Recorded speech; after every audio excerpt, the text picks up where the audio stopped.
All right, we are live. Welcome to Feelings with the Geekiary. I am Tara, along with fellow hosts Angel, Becca, and Fareed. We are fans. We have a lot of Rise of Skywalker feelings, and this is where we're webcasting about them. Friendly reminder that this is also a podcast. Fareed, what are you doing? He usually reads this. Oh, that's right, for the bitching dead. Yeah, okay. Also had to be like, don't take my moment away from me, Fareed. Friendly reminder that this is also a podcast. And we don't miss any of our feelings. And if you're listening to this as a podcast, please remember this is recorded live, so we're not exactly sure what's going to happen. Please forgive us any technical difficulties or accidental swears.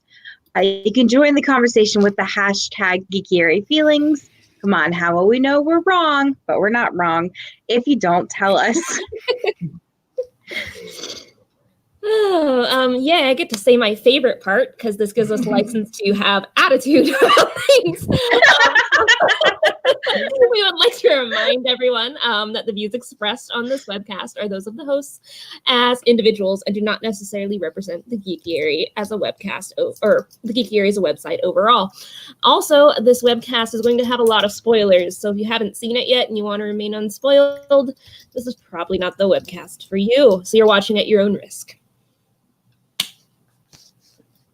Did I miss anything? No, I don't think so. Well, we were going to do some introductions because we were going to originally have a special guest, Lenny, from an Englishman in San Diego. Unfortunately, he came down with one of those lovely end of the year cold sinus infections, whatever. So he's not feeling well and can't join us. And I don't think the four of us need to introduce ourselves because we've all been doing this for the Geekiary for a long time. And you can see our names and Twitter handles, et cetera, at the bottom of our pictures. So we might as well just jump right into news and updates. We have a ton of just general Star Wars coverage on thegeekiary.com. Most recently, I wrote the movie review for Rise of Skywalker, and Angel and I have been sharing Mandalorian episode reviews. And then also a lot of Baby Yoda merch watching from you, right? Yes! Yeah, I'm like on top of all of the Baby Yoda stuff. I'm the official Geekiary Baby Yoda correspondent. Have you guys heard? You guys have heard the Geekiary? Not the Geekiary, but you guys have heard the Baby Yoda song, right? Yes. Baby Yoda, baby, I'm even representing today. Fruit gummy. That is just the fruit gummy thing. I don't even know where that came from. But anyway. I don't even know what that is. The weird thing is that I think kids aren't interested in Baby Yoda, but adults are. Yeah. It's because we have to protect him. That's Who a very else is going to weird protect thing. him if we don't? Yeah, because they were showing this ad, the new ad they have of the Baby Yoda action figure that talks to you when you're feeding it and stuff. Yeah, and you can feed it. Yeah, and they had kids. I mean, you can bring those plastic goodies in front of it, and it will make sounds. Okay. These are the Hasbro toys. Yeah, it's like a baby all gone. Yeah. So they were like, they had kids in it, and people were joking online, and they were like, why would they have kids in this ad? They should have had adults feeding Baby Yoda. We would be way more excited about it. Kids aren't going to buy this. They're the ones with the money. I mean, how much is it? I'm asking for a friend. I don't know. Expensive. It's not expensive. It's like $30 to $25. That's not bad. Not much. Yeah. Okay, so they're counting on all those Baby Yoda pre-orders since they didn't get any merch out or any big merch out in time for Christmas. That was a very weird thing for Disney not to get merch out for Christmas. Yeah, they were that worried about spoilers. Like, okay, you can't keep your people under control, Disney. Actually, clearly they couldn't. John Boyega with his script left in a hotel room. Oh my God. Anyway. Box office results. Yeah, so the initial box office reports for Star Wars, The Rise of Skywalker are in. So it's looking at a weekend debut of only 175.5 million. I'm saying only as if that's not a lot of money. But for Star Wars standards, that's low. Yeah. And because the initial projections were around 200 million, especially because it's the final film in the trilogy. But yeah, it came in low, and 59% of the audience were men, which was again weird because the previous films had like more or less 51 or 52% divisions in it, men and women. So 59% men showing up, that was a weird thing as far as the experts, the analysts are concerned. And now this is the first Star Wars movie, the first ever Star Wars movie to get a B+ cinema score. All of the previous Star Wars films were in the A to A- range. So it will be interesting to see how the word of mouth is. Even the I will say, like, I mean, first of all, our theater wasn't even full. And we went and saw like the first showing of it that was available here. But like, I feel like they screwed up a little bit by releasing it so close to Christmas, because the previous 3 that were released in this time of year were actually released like closer to my birthday. So like middle of December, like all 3 of them were like my birthday weekend-ish. So it felt like, I whatever that they pushed it back a week or so, but I feel like it being so close to Christmas might have been an issue, because I have a lot of friends who aren't going to see it, who haven't been to see it, and might not see it anytime soon because they're just too busy. Yeah, that could be a reason. And also, it internationally, it opened up in 52 markets. So right now, the global debut is 198 million. So of course, according to analysts, this movie will cross the 1 billion mark, but it might come in lower compared to The Last Jedi, which is saying a lot. Like Disney must be worried about it. Slower to get to the billion, basically. Yeah, it will cross billion, but the total will probably be less than The Last Jedi. And that's not a good look as far as having the final movie in a trilogy being released like that. I had a question about the scores earlier. I'm not sure if you heard my question, but the B+, does that include the prequels? Like, were those included in those rankings? Yes, all of the Star Wars movie from the very first one. Wow. Even the prequels that a whole lot of people don't like. Wow. Yeah. Also, it ended up flopping. What? I was just saying that I was watching What were you watching? TV. I was watching a lot of things, Fareed. I was watching The Phantom Menace on TV, and I was just like, this is so bad. Even my mom couldn't remember the character. She's pointing at Anakin. She's like, who's that? And I was like, okay. And my dad. Also, it ended up. Sorry, go ahead. What? No. Complete the story. I want to hear what your dad said. My mom was like, who's that? And she was pointing my dad at Qui-Gon Jinn, and my dad goes, that's Liam Neeson. And I was like, Qui-Gon Jinn. And then my mom goes, oh, correct. good red Satanist guy. And then my mom also Neeson's in everything now. And I'm like, oh my God. But yeah, that's my story. With Anakin and his creepy ass crush on Padme, who was but still better rated than this movie. Yeah, I can't even fathom that. But yeah, so it ended up flopping in China. It only opened to like 12 million. And I mean, China has made it clear that it doesn't care for Star Wars. So that's why the entire excuse that Disney movies can't have queer representation because of the Chinese box office, it doesn't make sense to me. As far as my opinion goes, there's no queer representation in Star Wars because Disney doesn't want to add it. But yeah. But we'll talk about queer representation as we move forward with this webcast. We need to talk about that amazing queer moment that a whole lot of websites were talking about. I was like, why? Like heralding it as if it's like... My article about that moment was just sad, though. Yeah. So, like, I'm really tired. Like, that was basically the premise of my article. Are we talking about the one single queer moment we had? Yes. Okay, the one where like me and like 3 other gays in the theater clapped. That's the one. That one. Oh, Okay. 2 seconds. Oh, dude, it was so weird because like whenever I went with Tara the first time, like all of the gays were like, yay! And whenever I went with my brother the second time, like I could literally hear people going, oh, that's gross. And I'm like, what is wrong with you? It's 2019. Get your shit together. The first movie had incest in it, but ooh. Did it really? Yeah. Oh, that's right, it did. It did. It really Star standing. Yep, there. How dare you? It was inadvertent though. They didn't know. What? Okay, Sarah. They didn't know. Did you not see me roll my eyes, Becca? I know. I'm just giving you a hard time.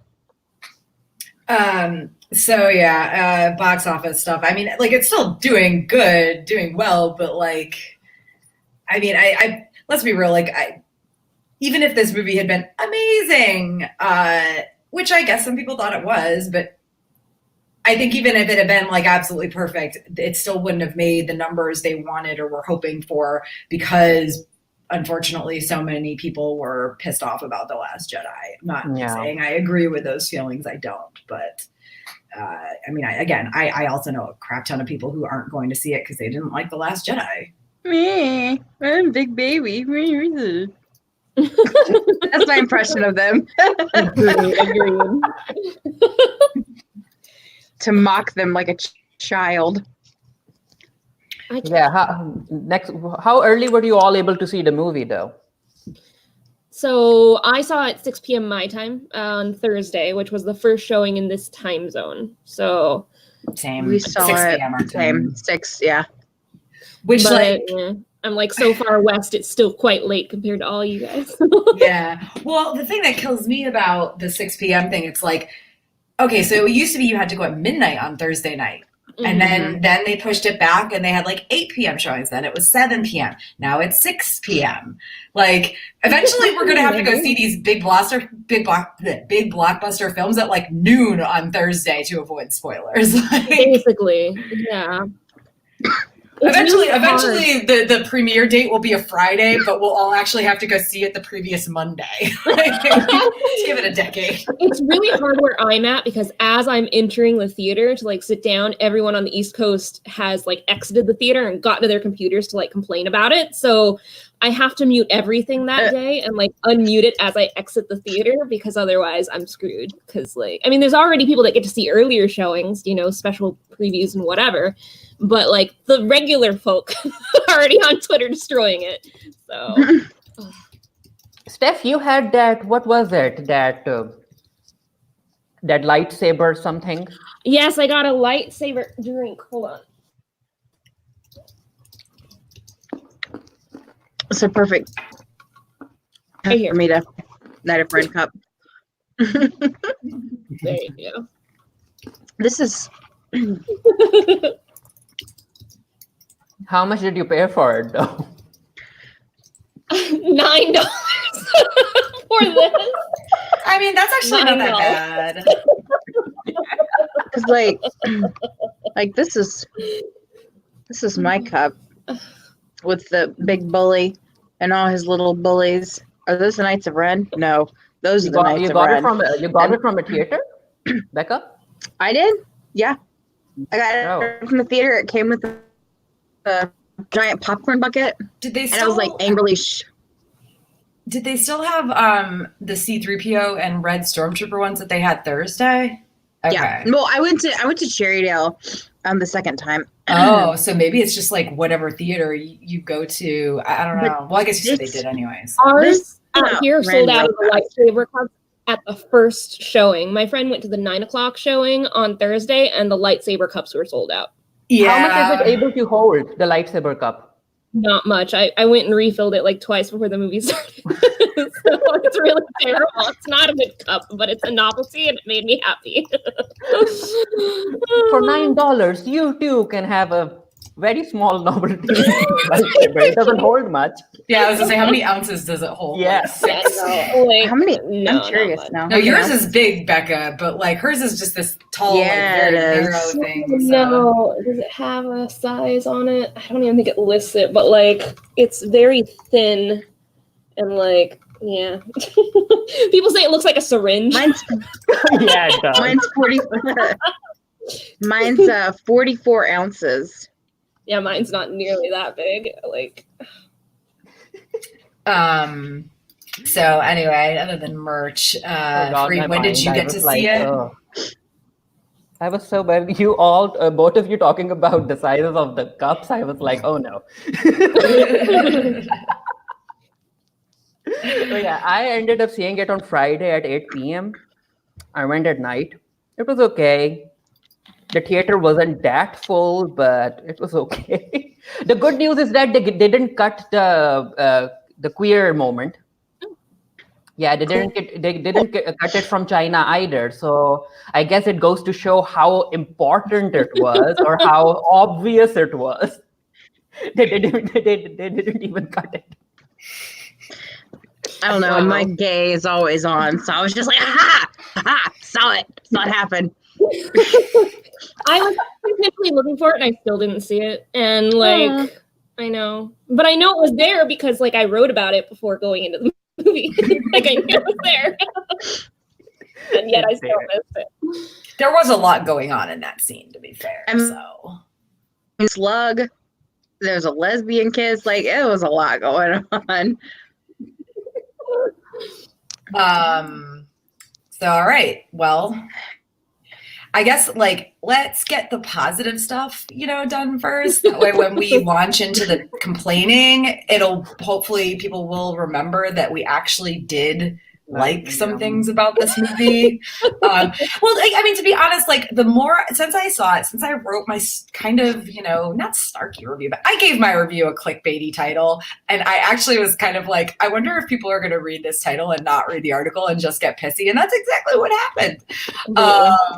So, like, because, like, really, like, my article, when I went back and read it, I was worried it was too negative. But, like, then I went back and read it again, and I was like, actually, like, I complained about a few things, but then I list a ton of things that I liked, too. And it's kind of even, like, really, if I was going to rate the movie, I'd give it, like, a 6 out of 10.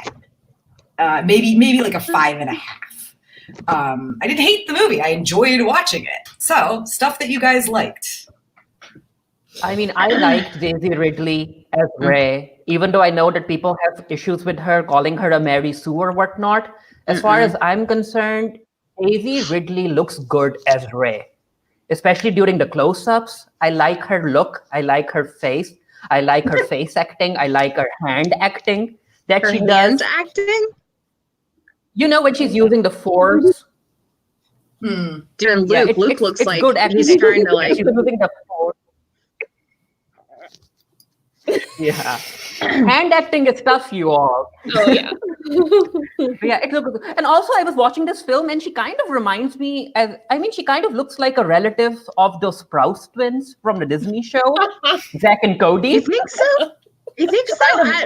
She kind of looks like their cousin or something. I mean, I'll be honest, like, Keira Knightley played Keira Knightley played a handmaid in one of Padme's handmaids in Phantom Menace, and her and Natalie Portman look fairly alike.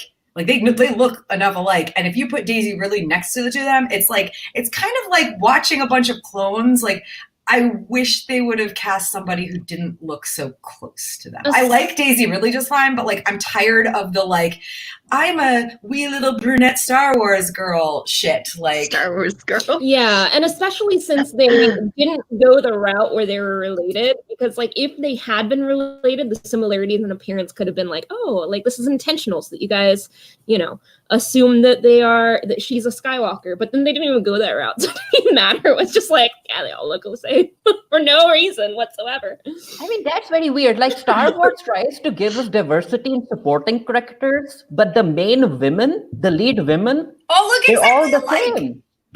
I mean, even in the Han Solo movie and in Rogue One, like they don't. Granted, Emilia Clarke and Felicity Jones don't look like as much like Natalie Portman and Keira Knightley and Daisy Ridley as those. Like, they don't look as much alike, you know, as they do. But like, oh my God, can we get a not brunette, like a redhead? Yeah. Where the F is Mara Jade?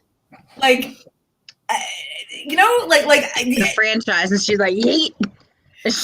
but really, like I know that Amelia Clarke and Felicity Jones don't look like them specifically, and neither does Leia really, Carrie Fisher really, but like, but they're all petite brunettes. They're all petite, like not just skinny, but short, skinny brunette women.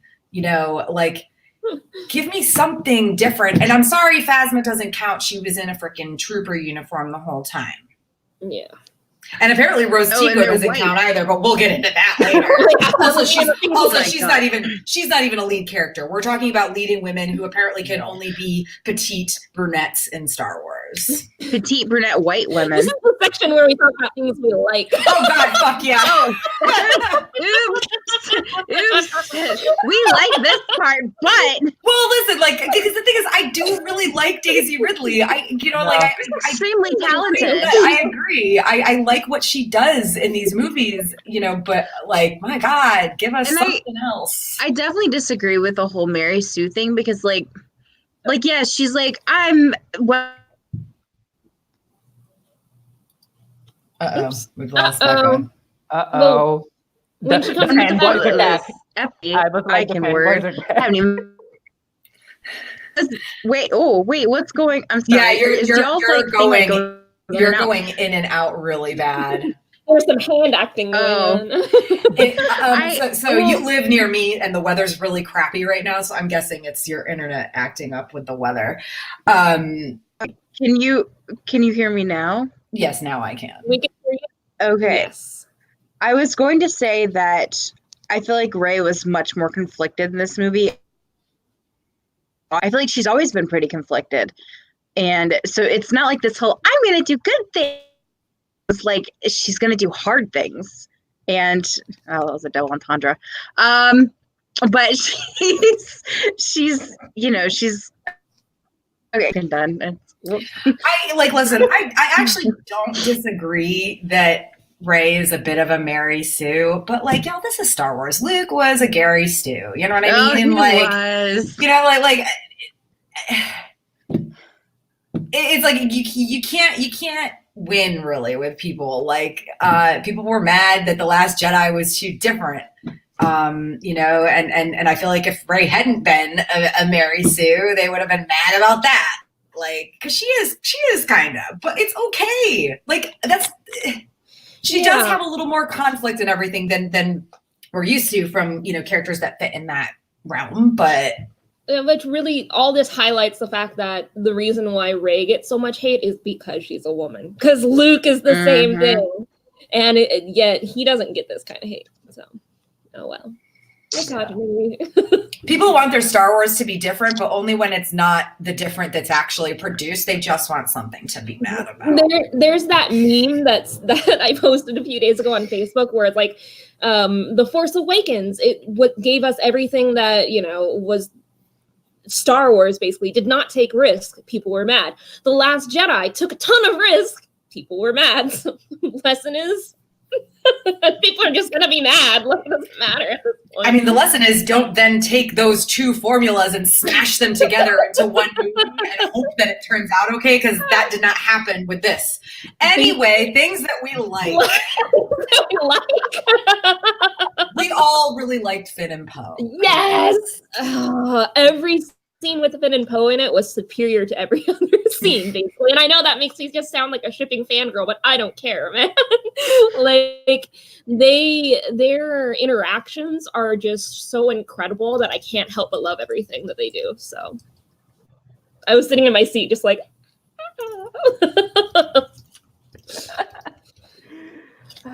and also, you can tell that these two actors have fun with the Finn and Poe scenes. Like, they are for it. They aren't against it. They want it to happen. I mean, honestly, even outside of the shippy stuff, the two actors clearly are just buddies, and they play off of each other really well. You know what I mean? Like, because I'm not like, I don't really ship anybody in Star Wars. I never have.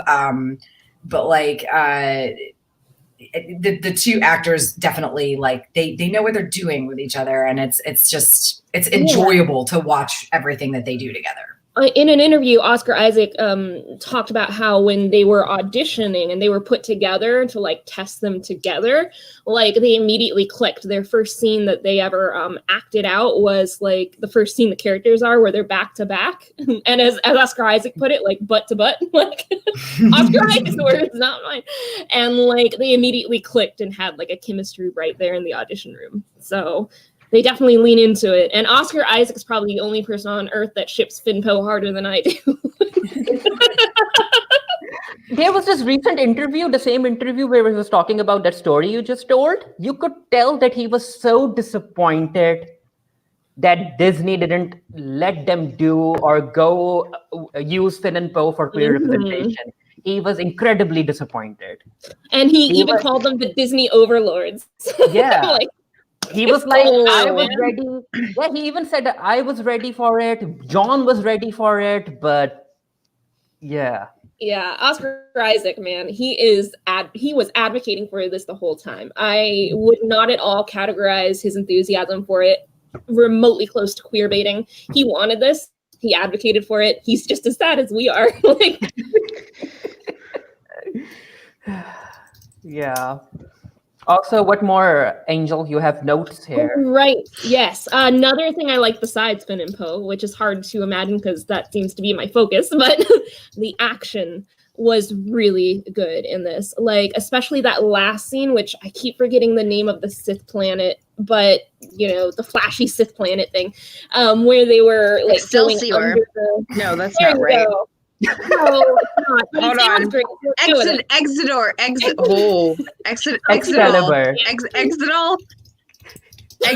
Hold on.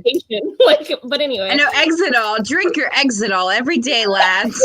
Stay Patronum. Who cares? You know, it honestly sounds like a bad medication name. Like, do you have IBS? Take Exidol.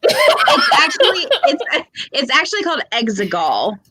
Yeah, with Exegol, a G. whatever. Exegol. Well, no, I like I knew it was egg something. Like the flashy migraine pill that I'm sure when they released that warning about photosensitive epilepsy, I'm pretty sure that's the entire back third of the movie, which entirely takes place on the migraine planet. That's what I'm going to call it now, the migraine planet. Actually, that's even better commercial. Do you suffer from migraines?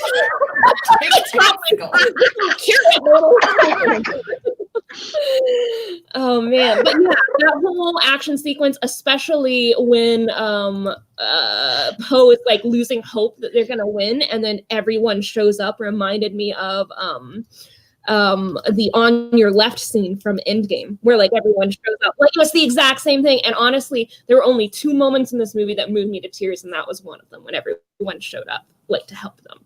So yeah, that was great. That was really great. And Poe again. So I guess even with this, I'm kind of leaning Poe. I'm just a Poe boy. Look, from a Poe family. just like generally, like the characters, like the characters that they actually spent time with in this movie were what made it more enjoyable for me. Like, I agree. The droids. I really was worried I was going to be like, do we really need another cute droid? But like, yes, we do. BB-8 needs a buddy, and Dio was perfect. Reminds me of all of my introverted friends who don't want you to touch them. But I mean, as always, C-3PO is great. I wish they hadn't shoved, R2-D2 didn't have much to do. But I guess it was kind of nice that 3PO kind of got his moment in the sun. Dude, everything with Chewie, I was feeling a little weird about the Leia stuff just because it was so, and I'm not even hating on what happened with it, but it was just so awkward, because they had to use old footage, and whatnot. But the way she went was fitting and good for the character, as much as they could make it. But I still wasn't emotional about it until Chewie found out, and he broke down, and I was like, oh god, Chewie's so sad. I seriously, that's when I started crying. That's the only time I cried in this movie was when Chewie broke down at Leia dying. Oh my god, I was crying pretty much from the beginning. I was like, like it was just So- I'm a hormonal mess, so it was So, rough. like I said, there are two parts that made me cry. The other one is Leia related, but not either of those moments that you mentioned. Mine was the very, very end, like because I knew they were going to do that, like with the Force Ghosts like moment. That was Leia, right? Yeah, because I mean, it was so fast, and I was watching through tears, so I can't.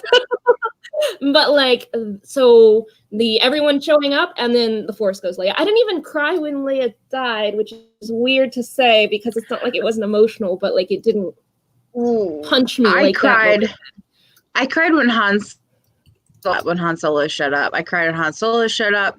I cried when Kylo Ren got stabbed. I cried when Leia dies. I cried when Chewie started to cry. Rey oiled Dio squeaky wheel. Like I was a mess. I'm also look. Any kind of like basics shown. I was just like I'm also very hormonal, but so like I just Jesus Christ, but like it was ugly crying. It was That's how I was during Endgame. So I mean, I'm surprised I only cried twice during this because during Endgame, like there was like a dozen moments where I was just breaking down, ugly sobbing. But you know, it still got me. It's still emotional, at least twice. Which movie came out after Carrie Fisher died? Was it Last Jedi? It was this December after. It was like a year after she died. That one I was a wreck during. Yeah. Not because anything also, necessarily though, sad happened in it, but because I was just sobbing over Carrie Fisher. Did because whenever they released Rogue One, right? She passed away right after that. Yeah. Yeah, December of 2016. Okay. Yeah. It was like a 26. couple weeks after they released it. It was the day after Christmas. 2016. I don't know. Oh, right. Okay. It was December then the following 26th or 27th. Yeah. But yeah, like you know, I wasn't crying. I wasn't emotional at this film really, except for Chewie stuff. I did like some of the new characters, like, you know, other than the droid. I liked Corey Bliss. I thought she was what she needed to be, like, but like, let's be real, Babu Frick kind of stole all those scenes. Like, I don't know what Babu is. Not an ocelot, but Archer reference. Oh man. Yeah, you know, there's a war now between Babu Frick and Baby Yoda, which is the cutest Star Wars thing. And I'm sorry, but you know what team I'm on right now. Like, I'm sorry, Babu Frick was cute. Babu Frick was great, but Yoda's superior. If we're talking about adorable, like levels of adorable, I'm cute seeing story, that Babu Frick is cuter, and I'm just like, no. funnier, possibly, but like more amusing, possibly, but cuter. Huh. Oh, you just wait for Yoda to talk. He'll be the funniest. Oh, yes. Just imagine baby Yoda talking. Yeah, Becca's gone? And we're right at Becca's bullet point too, right when she disappears. So that's amazing. Well, we can move forward to Fareed, and I mean, hopefully Becca will reload. I mean, I like those scenes too. I like Daisy Ridley as Rey. I like the Finn and Poe interactions. I like the action sequences. I like the choreography when Rey and Kylo were fighting together. I also like the scene where Rey and Kylo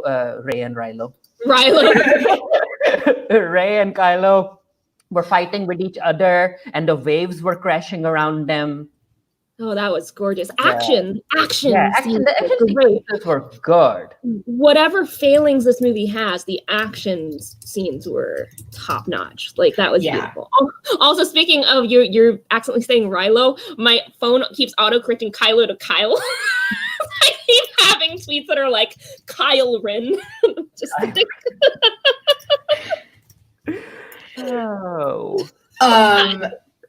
Well, yeah, I mean, the action scenes were not only were they just good action scenes, like this film as a whole was visually stunning. Like it really was. Like the CGI was amazing. The new places we got to see were pretty cool. Like I mean, I have zero complaints about any of that. Except Even for the migraines. planet. Yeah. See, I don't suffer from migraines I or do. anything like that, so it didn't. And None of that bothered me. here's My the thing. hand was like this during that scene. Here's the thing. I for was me, like, I had missed work that day because of a migraine. I didn't go into work, but I still I want was to go. looking through my fingers. I was like, It did not help at all. Like I was dying the entire last third. Becca's like, let her in. Let the right one in, Tara. She's not showing up as somebody I can add right now. Yeah, let There the we right go. one There in. we go. There we go. Am I here? Back. Yes. Okay. Also, I like how you're like, let me in, and I'm literally sitting here like I haven't seen you pop up on the screen yet. I don't Really? know. Okay, yeah, no, because like I was like sitting there. It's like that meme, "Let me in." Whereas, I was gonna say Becca, her I'm name. sorry, but you're canceled. Okay, I was gonna say that her name Reylo was. shippers are canceled. I was gonna. What? I'm kidding. Okay, look, you're exposing me before I'm able to expose myself. Whatever, I just said that. But I was going to say that her name is Zori Bliss, and I thought that her character was stupid. I said it.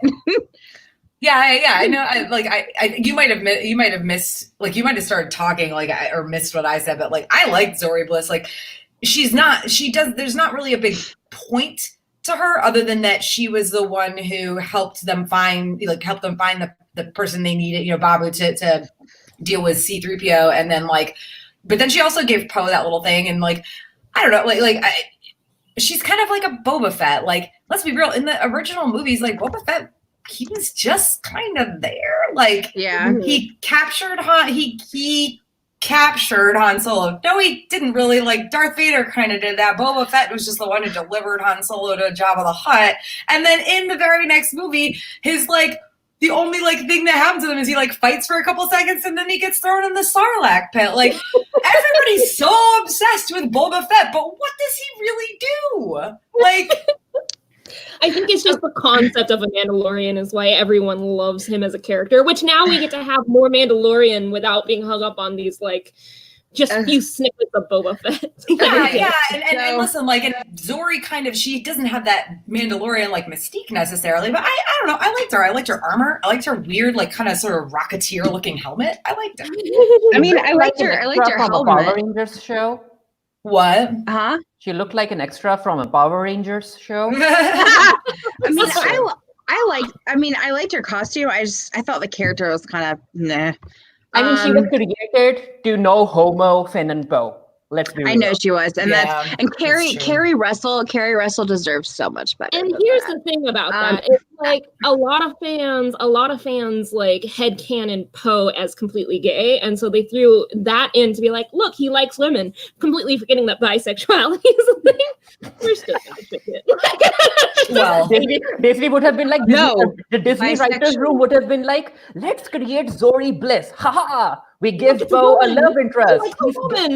He's straight now. And the gay fans are like, oh no, bisexuals exist. Poe's a I'm headcanoning that Zori Bliss is a lesbian after Poe. But okay, so can I do words? Since I was dead, I'm gonna say what I liked, although pretty much everything was kind of said already. I like the banter back and forth with the characters. The writing seemed sharper, funnier, more witty with some of those scenes. The Jedi voices were great, super powerful. But I loved the tiny, shirtless mouse man, Babu. Yeah, we all did, I think. Yeah, he was cute and fun, and okay. Anyway, so here we go. We're about to get into the stuff we did not like.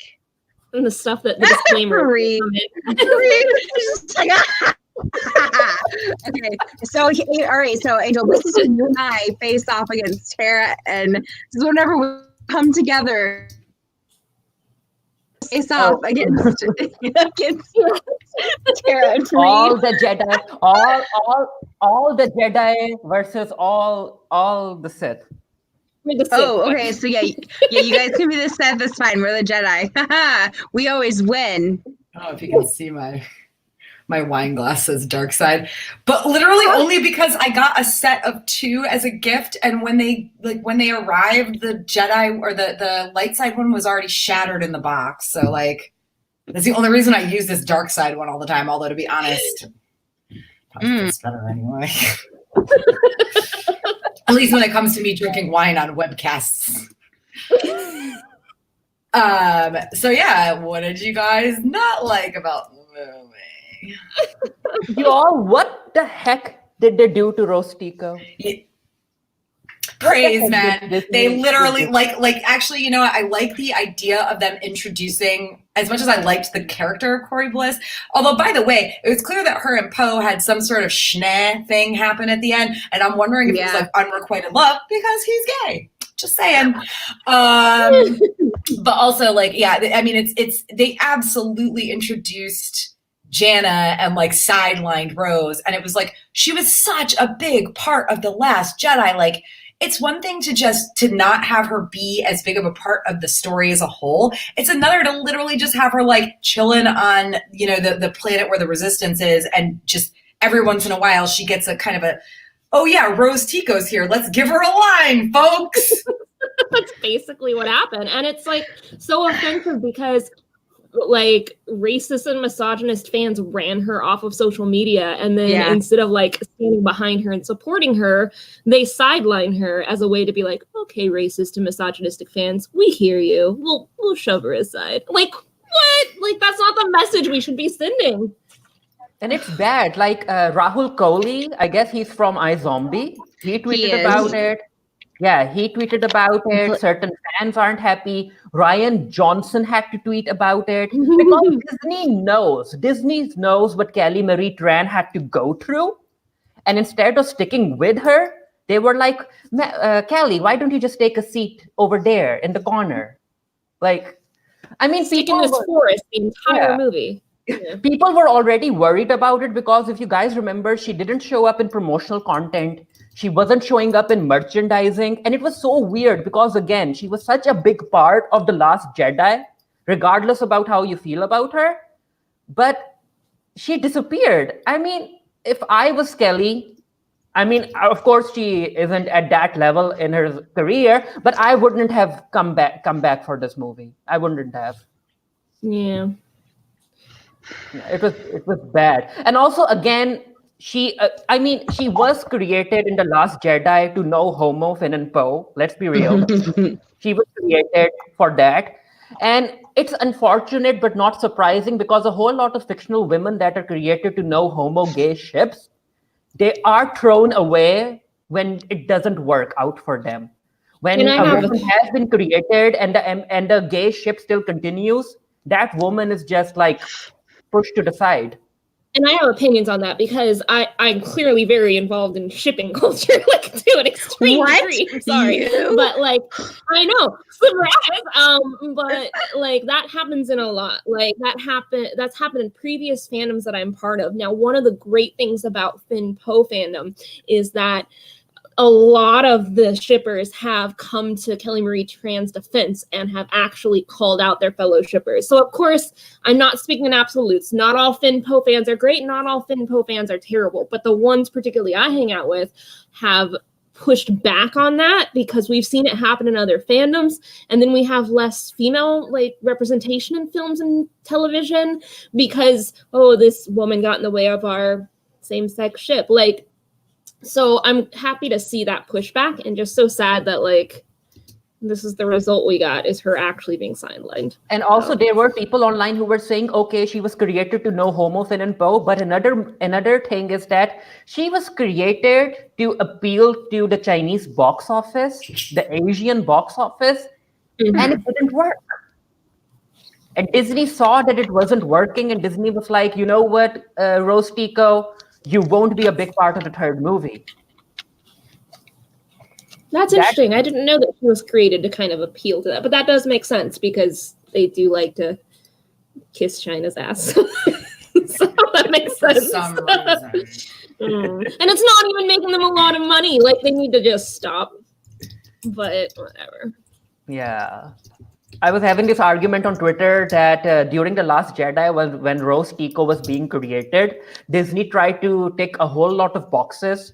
They tried to tick the Asian demographic box. They tried to tick the female Asian demographic box. Like, we are giving you an Asian character in the Star Wars movie. And look, she's a woman. And they also tried to she's super smart.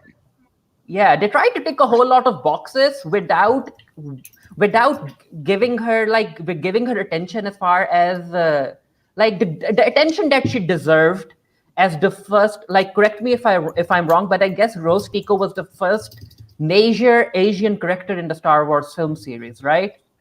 You know, I don't know. I'm not sure, actually. I would have to double check that. But I wouldn't be surprised. A major player in a live action series.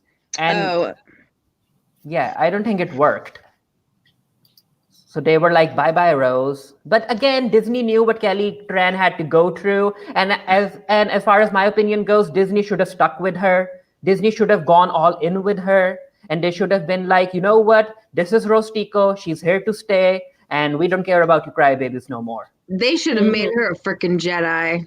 Right? Wouldn't that have been amazing? Oh my god! I mean, they should have done. They just should have done something more with her. Like I liked I liked the whole like, oh, there's other stormtrooper or other troopers who rebelled and everything, who deserted. And I like that the Janna character, but it was like, oh wait. We have to make sure that people understand that Finn is not gay. So like, but they also didn't like Rose. So we have to kind of shove her to the side. And now we'll introduce this new character. And like, I don't know what the F that shit is with like Lando, her possibly being Lando's daughter. Like that is so dumb. Okay. Okay. All right. I'm not the only one who is kind of weirdly wondering about those undertones.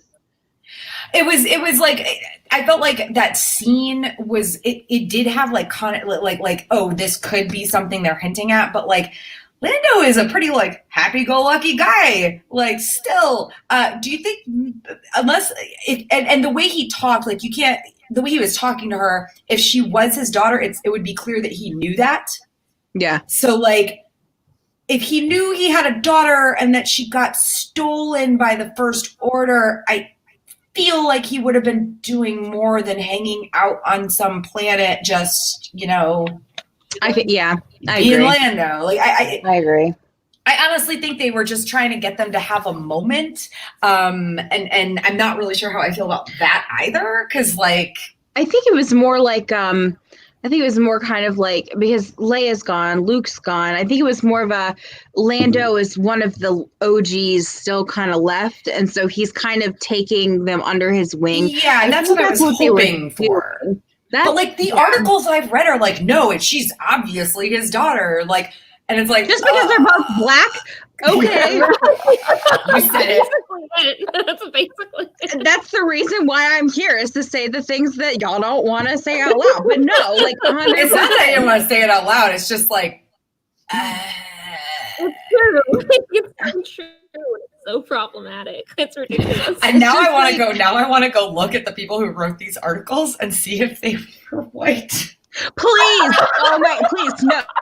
Collect the intel. Bring it back to us. That is okay. Oh my god. leaving comments in every article just because they're black. Like I do. Okay. So I do have a question that's kind of related to Finn and Janna and the stormtroopers. It's not something I disliked. It's just a question I have, and I'm kind of like trying to pitch it to you guys. So do we think that the Force told Finn to put down his weapon? Did the Force tell the other stormtroopers to do that? Are they all Force sensitive? Or is it just like, because like I was kind of seeing it as like the Force was this powerful, well, it's a balance is what, Luke calls it. So like this powerful feeling that all Force sensitive people felt whenever it awoke. Like, Or I don't think that they can all be force sensitive. That's insane. Like in terms of I don't mean like I mean like in terms of the number of people who were force sensitive back when the Jedi Order was still a thing, and even though technically most or all of the extended universe stuff is not, canon anymore, like it was hard. It was difficult for them to find. I mean, you look at like that little class of younglings, even in episode 3, and it's like that's all the kids they have in all the galaxy. So even if force sensitive people exist, it's very difficult to find them too. Well, I wouldn't say that it's like they're necessarily force sensitive, but it's more like the force was speaking to them without necessarily them being like, because like Finn is obviously extremely force sensitive. He sensed when Rey was dead, like he sensed it, and he sensed Leia, and he sensed a lot of things which they don't explore, but that's something we'll get to later. But like, so was it just the force was kind of like moving through the other stormtroopers, being like, hey, don't fucking do this. This is going to be a bad thing, because they've been programmed since birth to kill. What if, I think Finn is probably the only force sensitive one, but what if he somehow sent out like an influence to the others? Ooh. Like, what are those things supposed to be called? Midichlorians? Midichlorians. Let's ignore that. Finn sent out midichlorians. Oh, so that's what the kids are calling it these days. Okay. Yeah. Yeah, I mean, I don't know. I feel like it would be odd for like an entire like ship full of them to be that way, but yeah, it could literally just be maybe they're not bad people who don't want to like murder civilians. At the same time, though, all of them at the same time. Yeah, if I was in Star Wars, I would have been like, if everyone's special, then no one is special. And what you all feeling isn't the force, it's that you guys have a conscience. That's it. Yeah, it's not the force. Kind of a tangent here, but I'm really excited for there to be like force sensitive Finn fanfic. Yeah. Because there was one after The Force Awakens. There was one that I found that was really good and explored that. And now it has happened. So it's time for everyone else to start writing it, because I love that concept so much. Not so much if everyone else is force sensitive, but for him, it's really awesome. Yeah. Yeah. Next point. Okay, Leia next. Scenes. How do we feel about CGI Leia? I'm willing to give them it was uncanny. It was kind of odd, but like I don't really care. Yeah, I give them a pass on this one. Yeah, it felt super awkward, but what else were they supposed to do? And her story ending the way it did was about as good as we could get. Yeah. Yeah. I mean, like they were stuck between a rock and a hard place, basically, and there was no easy way to make it work at all. Like there was not going to be an option that was perfect. Like no one out there has come up with an idea that's perfect. I've seen people be like, "Oh, they could do this, they could do that," but everything has an issue. So they did what they could. Yeah, and I agree with that. The CGI Leia was obviously because Leia was younger whenever they were filming the lightsaber fighting, which I totally forgot that Leia was being trained as a Jedi. That just I knew it, but I just forgot about it. The scenes with her standing around, like people would have been like, she seems so boring, but like it was literally stock stuff that they had, and so they had to write the characters around her, and they had to have a stand-in for the characters to interact with her, and so a lot of her dialogue seems kind of weird, and the reactions to her dialogue seem kind of weird. But like they really just did what they could with that. So I'm happy with her being in it. I'm happy with her going how she did. I'm happy with that. I'm happy with everything with Leia. Also, Leia's lightsaber was supposed to be green. No, that was Luke's lightsaber. Leia's lightsaber was blue. Oh, okay. Because Luke's lightsaber was blue. Anakin's was. Luke's was green. Anakin's was blue. Leia's was blue. Yeah, because which is why they both had blue at the end. Yeah, I was a bit confused about that. Yeah, I was too, and then Tara explained it to me because I was like, wait a second. Although Rey's lightsaber is yellow. How cute. I love And it. it comes out from her staff. But yeah, the Leia scenes were okay. I was like looking at certain tweets that people were like they should have gone full Ghost Leia or Jedi transmission Leia like they did with Luke. And because if they had used CGI in a Ghost Leia or a Force Leia, it wouldn't have looked that weird. But I was like, you know what? As you guys said, they were stuck between a rock and a hard place. Just be happy we got something, and yeah. Yeah. And the most controversial point, you all, Rey is a Palpatine. Okay, so this sucks because this was ruined for me by someone pretending that it was speculation and it was actually a spoiler. So I knew about this probably like a month ago. And I'm like, that sounds way too specific with not enough like backing from the previous films to actually be like speculation. Like someone just spoiled me, didn't they? And then it turned out to have actually been a spoiler. I hate when people do that. So I wonder if I did not know about it, would I have liked it? Would I have hated it? Like, I have no idea because I cannot have an unbiased opinion on this other than like some dickbag online did that to me. I mean, theories about Rey being a Palpatine, and I began seeing them when the first trailer was released.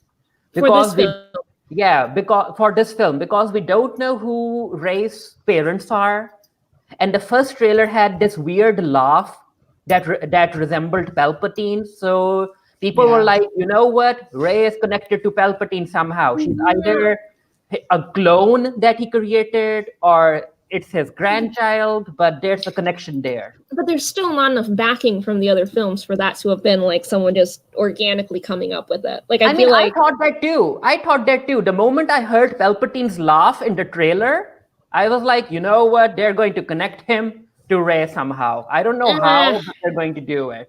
I mean, it was definitely something I heard like a while back, and but I honestly like I think it was like. Oh, Rey, it was even, it might have been after The Last Jedi, but I think it was even before.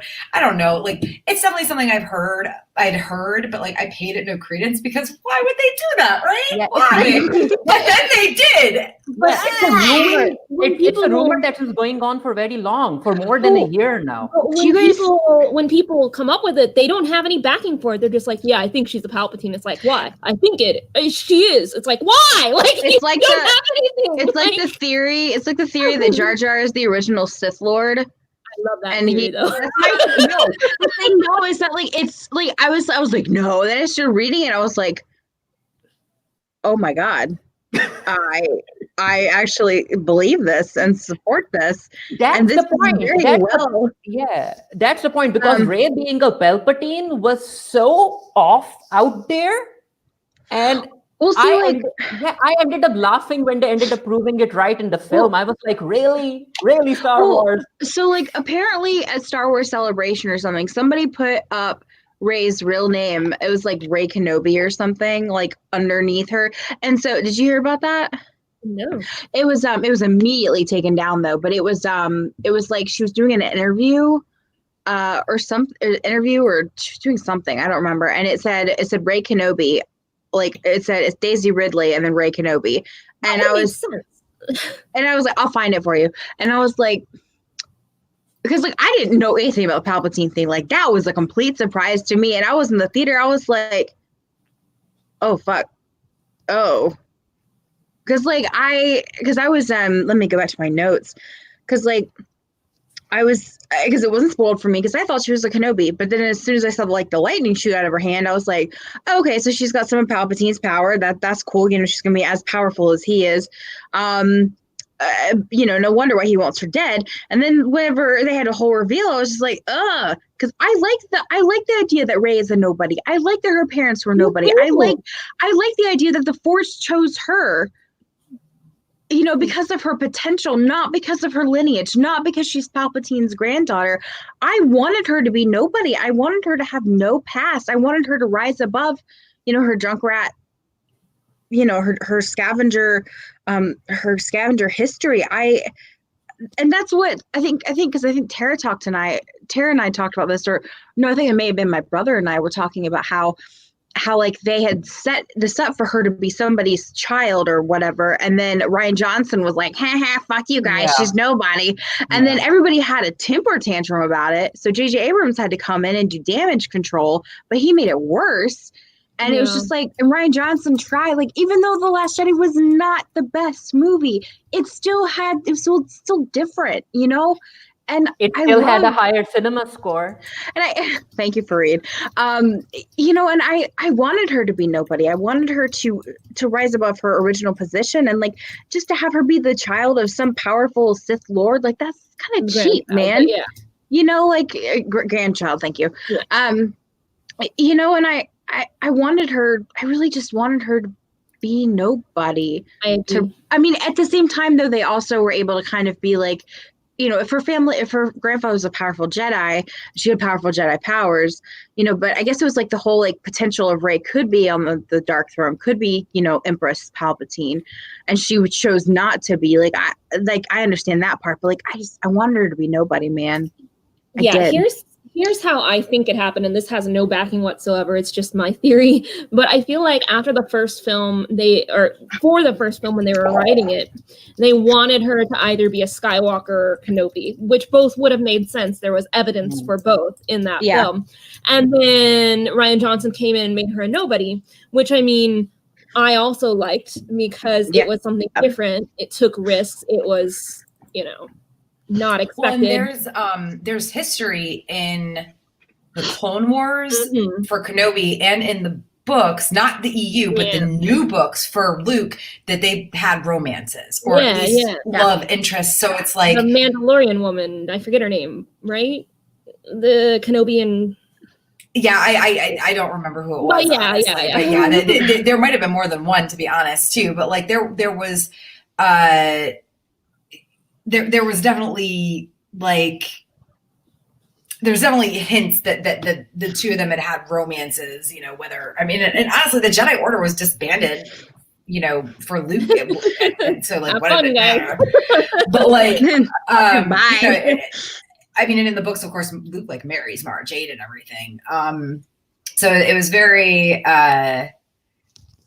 like again, like I was a little bit iffy about the whole she's nobody thing when like it first came out, but then like the more I heard it talked about in interviews and stuff like that, I agree. Like the more I liked the fact that she didn't have to come from one of these powerful, you know, Force families to be important. She didn't have. I mean, honestly, she didn't have to be a legacy. Like, yeah, I liked that. Like. That's literally the entire problem with the political system in our country is that like 90% of these effing people involved in it and running it are legacies. Like it was nice to like, okay, I get this now. Yes, I'm totally cool with this. I'm totally behind this. I love it. And it's done. Whoops. Like, yeah, I feel like they did not set the Palpatine path until after Rian Johnson's film when he made her nobody. And it got such backlash, and they're like, shit, we need to make her somebody, but we can't make her a Kenobi or a Skywalker now because we undid that. Shoot, who else can we do? Yeah, exactly. Be like, look, we can, and they were just like, the Sith magic is dark magic and can resurrect anybody. I'm like, all right, let's resurrect. Let's see here, who is a good villain that has not gone to the light side? And my first thought was Dooku, but then I was like, bleh. Don't even get me started on like how the fuck did Palpatine's body even survive? Look, he was absorbed by the dark forces, and he was put on a crane. And he was like, do you guys know the baby doll spider thing from Toy Story? Yes. That's fucking Palpatine. Well, for real though, if they had to reconstruct him, why would they make him look like that still? No, this was clearly his body that they had pulled from the wreckage, and it's like, how though? How did his body survive falling down that shaft and then survive the Death Star explosion? exploding. Was he in? Look, maybe he fell faster than the explosion. Okay, you don't know. Like I'm sorry. You don't wait. know anything about He physics. fell. Actually, that's what happened. He fell down the shaft and got sucked through like a duct and got spit into space. And then, oh my God! Wait! Dude Bros will love this theory. Do you know how Leia floated herself back into the ship in The Last Jedi? Oh my God. That was all setting Palpatine. the stage for Palpatine still being alive. There you go. Jesus, I can't believe it. Until now, to think of this. The Force gives you space zoomies power. Like listen, everybody bitched about the Leia thing in The Last Jedi, but that's why it was included, to prove to us that when Palpatine fell down that shaft, he was actually able to like suck himself back up and survive the Death Star exploding. Oh my gosh. I have this image. I'm just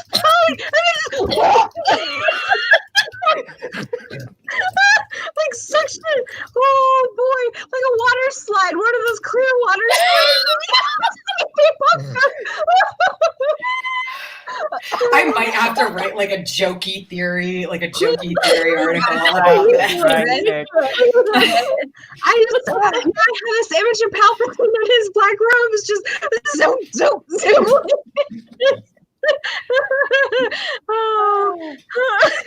I mean, at this point, they could have made Rey be related to Yoda, and I mean, yeah, you know, Baby Yoda, baby Yoda, baby Yoda, creepy baby Yoda. Creepy, never. That's part of the. I know, but also never. He has teeth. Baby Yoda has teeth. So before we move on to other Rey things, any more thoughts on Rey being a Palpatine? I don't accept it at all. I won't be accepting it. Okay, damn. All right. Well, I mean, also, like, listen, like, that means Palpatine straight up murdered his... I mean, I guess... I'm assuming because she has his name, it was his son, but... It was his son. Because Rey... Kylo said that it was his son. It was regardless, he straight up murdered his child. He didn't. He actually had the Jedi killer do it. Well, whatever. He had them murdered. Like, I guess we shouldn't be shocked. Like, he had Anakin murder a bunch of younglings. Look, although I always thought that was kind of like a thing Anakin did by himself in his anger, and not that he was explicitly ordered to do that. Because to be honest, like, wouldn't Palpatine have liked to take those tiny little children who had just barely started learning and like raise them in the Sith ways? Like, I guess there's always that whole like there can only be two. And Anakin always killing. But apparently that's wrong because there's 8 million Sith in this amphitheater just chanting for Palpatine. Oh my gosh, Anakin. I feel like they were. I don't know if they were Sith like trained or if they were just like his followers. There's a meme, and I think it was. Sorry, go ahead. I think it was supposed to mimic. It was supposed to be a nostalgia callback to Palpatine in the Senate. Oh, for after sure. he was elected. Oh, for sure. And but God, I just they're all hooded and creepy and hooded and creepy. So very Ku Klux Klan, just not white robes. Like you can say it, there's meme. Go. There was a meme on Facebook that was like Anakin just murdering a bunch of younglings. Oh, that sucks. And then one character in The Mandalorian drops baby Yoda. No! Dude, I screamed when that happened. I haven't How have you not seen that, dude? I watched that episode drunk at 2 a.m. in New Orleans. Like, I haven't seen the most recent few episodes, but like the idea of Baby Yoda getting dropped made my heart stop. On his face, dropped on his face. Yeah, on his face. Like, I legit came back like from it was my birthday, or my birthday was technically over, but like came back from my birthday out and my birthday night out and watched The Mandalorian in my hotel room. Like, and he's like, oh. That's so upsetting. Shiga Yoda syndrome. Oh my gosh. So Rey taking up the name Skywalker. Okay. I like the concept. I don't necessarily like the execution of how it was presented. Because going back to Tatooine, besides playing on our nostalgia, what was the purpose? It had to end the way it started with two suns in Tatooine. Sorry. Yeah, I'll be honest. I didn't hate the Tatooine thing only because Anakin is from there and Luke ended up there, and like I still find it very odd that she like buried both of their lightsabers. Like I feel like there was maybe a better place to put Leia's, although I suppose maybe next to Luke's is kind of at least she didn't throw it in the fucking fire. But yeah, I didn't mind the Tatooine thing. I agree, it was totally there to like play up the nostalgia. But I mean, you know, Anakin is prequels, and her so sliding from there. So. Her sliding down on the part in the sand when she gets on the thing and she slides down. I was like, oh. I mean, because that's a callback to Force Awakens. So yeah, isn't it? Like she slides down sand dune in that. I mean, I liked it. I liked her. I could have cared less if it was on Tatooine or not, but I understand why they did it. I feel like the biggest issue is that Anakin was from Tatooine to begin with. So let's just go back to the prequels and like fix Anakin being from Tatooine, because again, why would Luke end up with his adopted brother and adopted sister-in-law on Tatooine? Like, how is that a hiding place? You know, like I think it's Anakin who shouldn't be from Tatooine, and then it could have been a different planet at the end, and it would have been fine. Actually, but then people would be bitching that it wasn't Tatooine because that's where Luke is from. I feel like there's no good way to like. She went back to honor Luke, not to honor Anakin. But I mean, I think she went back to honor the family as a whole. Well, okay, so which is fine. The family that's been fucking up the galaxy. I know, geez. Incest and patricide and matricide, just go for it. I mean, from the whole Skywalker thing, I liked her taking up the name Skywalker. I feel like she was claiming a new identity for herself. Luke and Leia trained her. They had a huge impact on her. They had a huge hand in her training and everything. And so I think that her calling herself Rey Skywalker, I think that's cool. And she was probably going to marry Ben as well. So she was going to take the name anyway. Yeah, he's a Solo, right? Ben Solo? Yes, he is. Sir. Yeah. Yeah, it was also people wanted Rey to be a gray Jedi. Guilty. Yeah, they wanted her to be a gray Jedi, but they ended up giving her a yellow lightsaber. Gray Jedis don't have to have a yellow lightsaber. Yeah, I think they have don't have to. They have white lightsabers. Really? Well, the Gray Jedi technically don't exist. Gray Jedi don't exist. Who has white lightsabers? I don't Ahsoka? think. Yeah, Ahsoka has. I think she has white lightsabers. It is white, but like I don't know that necessarily is supposed to denote a gray Jedi. I think it's just because Ahsoka is the only Jedi we know of that could be classified as a gray Jedi. Qui-Gon Jinn was a gray Jedi. Was he? He was. Yeah. I think he was just a disobedient Jedi. Dude, no, because Ahsoka Tano. Because he stayed in the Jedi Order. Ahsoka Tano straight up left the Jedi Order. So that's why she's a great Jedi. She was raised with the tenets. She was not bad, but she left the Jedi Order, which Qui-Gon Jinn never did. So I'm looking right now. White sabers.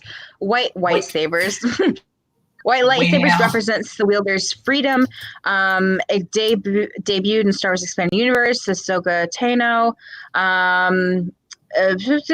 She's wielding a pair of green lightsabers. Ahsoka's the only one, right? Right. And then it says down here, yellow lightsaber means strength on the lighter side. Yellow is a very rare color, and appears to be exclusive among Jedi Sentinels. However, we later discovered that Asajj Ventress was able to conjure a yellow lightsaber in the black market. Having a yellow lightsaber... Having a yellow lightsaber can indicate emotional detachment. They also free from the mundane issues of the universe. They do not. Oh no, we're losing Becca again. Oh no, are we? Okay, so yellow lightsaber. So Rey is emotionally detached from whatever's going on around her. Which, to be honest, like I've kind of, other than like, I mean, I've always felt like Finn cared more about Rey than she cared about him. Not that she didn't, but like she has been emotionally detached from the beginning, and I do think that's, other than the Mary Sue argument, I do think that's why some people don't tend to like her. But for those of us who live their lives as emotionally detached people 90% of the time, it's easy to relate. Agreed. Can you guys hear me and see me? I can. Yeah. Yes. Were you talking away or Okay. something? There might be a delay, maybe. Oh, okay. No, that's fine. I just was looking at lightsabers. Yeah. Kylo and Ben's redemption. I'm fine with it. Like, I think it was necessary. Like, that's one of those things where it's like, I assumed it was going to happen. Like, from the first movie, assumed it was going to happen. So, like, the only reason why I wasn't... Adam Driver said in an interview, and I'll have to find it, that coupon, I'm sorry. That's a tweet I read. That, and that's also the name of... coupon is also the name of my partner, so, like, coupon is like forefront in my mind right now. Kylo Ren, the emo Kylo Ren Twitter handle said, I don't need to be redeemed. I'm not a coupon. Like, but Adam Driver said that Kylo Ren did not need a redemption, that he did not need to be redeemed. So I think he may have meant that he's not going to go to the light. Because he literally threw his lightsaber away. I'm a sucker for a redemption arc. I think some of it was kind of done kind of bit. But I did like it. I like that he showed up in his holy ass long johns here to help Rey out, because that's what he looked like. He looked like a man rolling up in his house shoes and his. I like how he's been like super stylized emo for all these films, and then for the big moment he rolls up in a sweater. Yeah, exactly. Dude, he's for like the most of the film, I was like just thinking about like, how can I bring my Disney Princess Kylo Ren costume back for like Dragon Con next year? And now I'm like, what the fuck am I even supposed to do? Like, because now he's all redeemed and shit. Like, I can't carry his lightsaber. Like, oh God, I just need a blue lightsaber. That's it. I'm done. We're good now. Thank you. I think whole body blue. You should paint your whole body blue. I actually might know somebody who has that lightsaber. You should lay on the floor in all black and paint yourself blue, so you're like Kylo Ren slowly fading. Like that awful person who did Artax drowning in the swamp. Oh my God. I actually know that person. Yeah. They're like a master puppeteer. Well, I mean, I don't blame them, because that was absolutely horrifying, and I'm scarred for life. Thank you. Tell your friend thank you. Continue. Sorry, I'm done with my redemption arc. As far as my opinion goes, I didn't like it. I knew it was going to come from the first movie, but I wasn't a fan of it. I mean, there was this amazing tweet made 2 days ago, and it talked about how every writer wants to have the Zuko from the Last Airbender redemption arc, but they always continue to fail. Well, and to be honest, like a big part of that is like, this is 3 movies, not several seasons of a show where you have so much more time to develop that character and develop that arc. I mean, look at Darth Vader, like legit, like he was bad. And then all of a sudden in Return of the Jedi, he was like, bam, not bad anymore. Like that was a badly written redemption arc. There's no way around it. I'm not saying I disagree with it, you know, he was redeemed because he realized, oh, I have a kid and whatever. Like, not saying I disagree with it, but again, like I think that this, it was always obvious this was going to happen. They did a better job with portraying it only because they, you know, had the stuff with him and Rey in The Last Jedi, really. Like that stuff in The Last Jedi, love it or hate it, them fighting together, him wanting her to take his hand. Like, even though he wanted her to go to the dark side, it was like she had clearly had an effect on him, and she continued to do so. Like, and I think him going super dark in the beginning of this movie was kind of like this last ditch effort to prove that he really is as emo as everybody wanted him to be. So again, you're right. It was no Zuko, but I don't think we're ever going to get that unless we get, you know, like, are we ever going to get a show that, or any sort of series that has the time, the writing, it's, you know, the writing power, et cetera, that will give us that sort of redemption arc. Like, it's. Also, there were some people on Twitter talking about how this kind of pushes a dangerous trope about how women are responsible for redeeming bad men. I think that Kylo Ren's redemption started whenever he killed his father, as controversial as that is to say, because so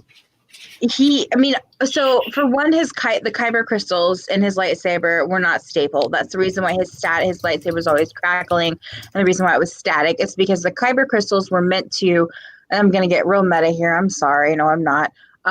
We're supposed to represent his emotional instability and also his instability in the dark side. You know, he was always trying to prove himself. He's always trying to be the next Vader. So, but I think that whenever he killed his father, because Snoke said it in The Last Jedi, this deed has split your soul into 1,000 pieces. Like, I think that was the beginning, is his faltering, and yes, Rey did kind of help push him that way too, but I think it was, you know, because he'd been dark for a while, and an essence, I guess, after that.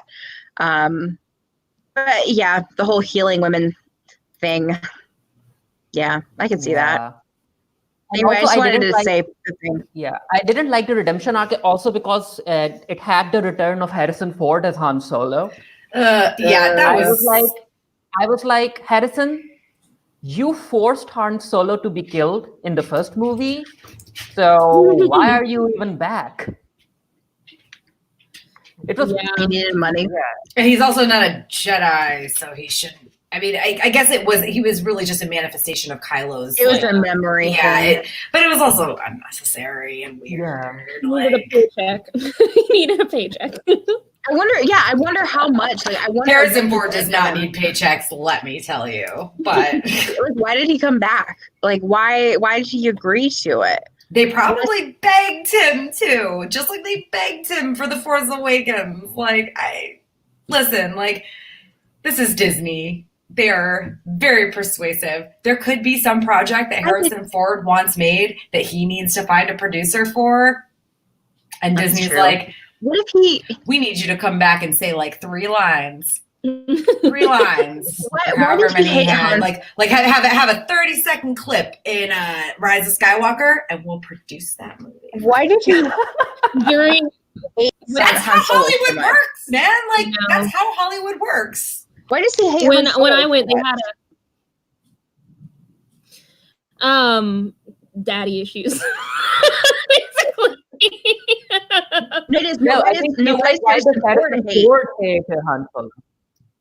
Sorry, I think the delay is messing it up because I can't hear what your actual question is. I just heard, why does he hate Han Solo? And I assumed you're talking Kylo. Why does Harrison Ford hate Han Solo? Oh, I don't know. Because, man, maybe he's just over it.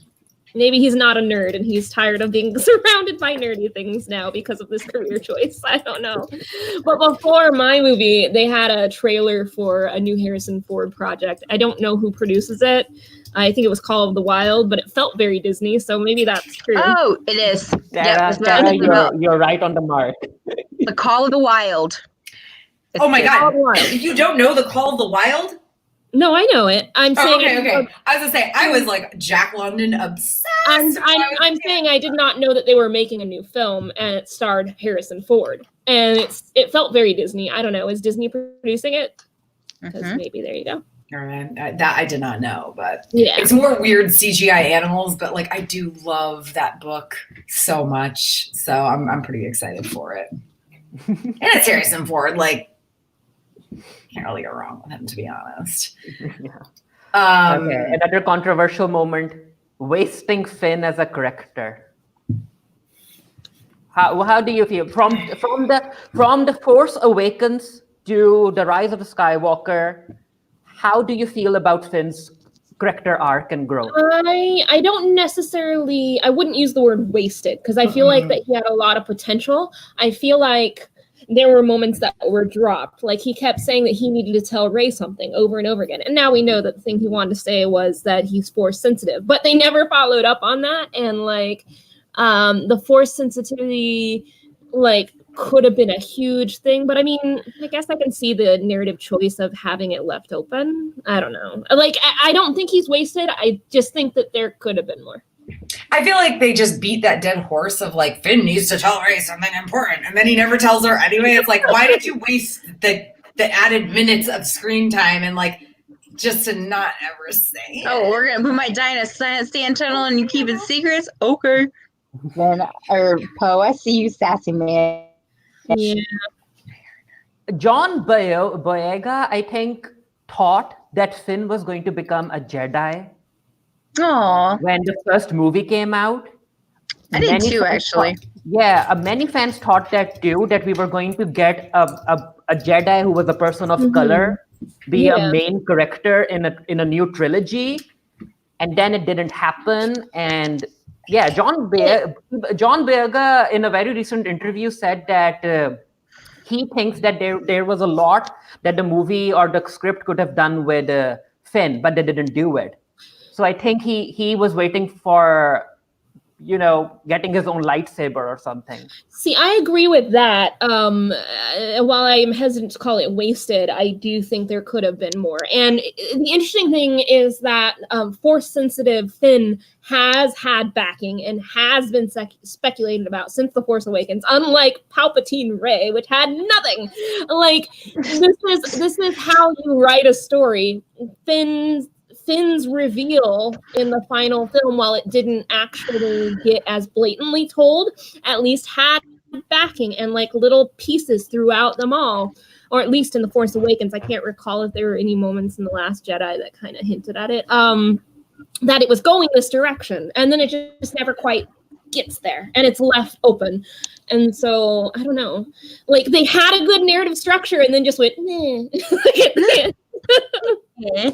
That reminds me of that meme where they hold open the scroll. He holds open the scroll, whatever, and like the truth is written on it, and he goes, "Nah," he just throws it.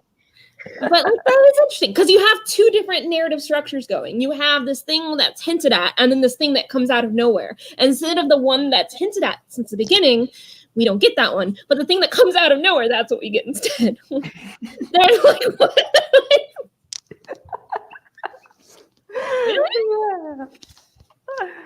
Oh. Okay, let's see. Yeah, I kind of echoing everybody. I would have loved Finn to have said that. We had so much potential with him because he sensed her death, as Leia sensed Han's death.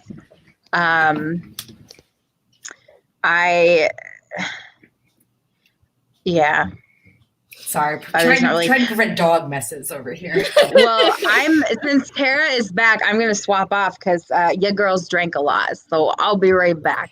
That's fun. I definitely want you around when we get to ship talk, though.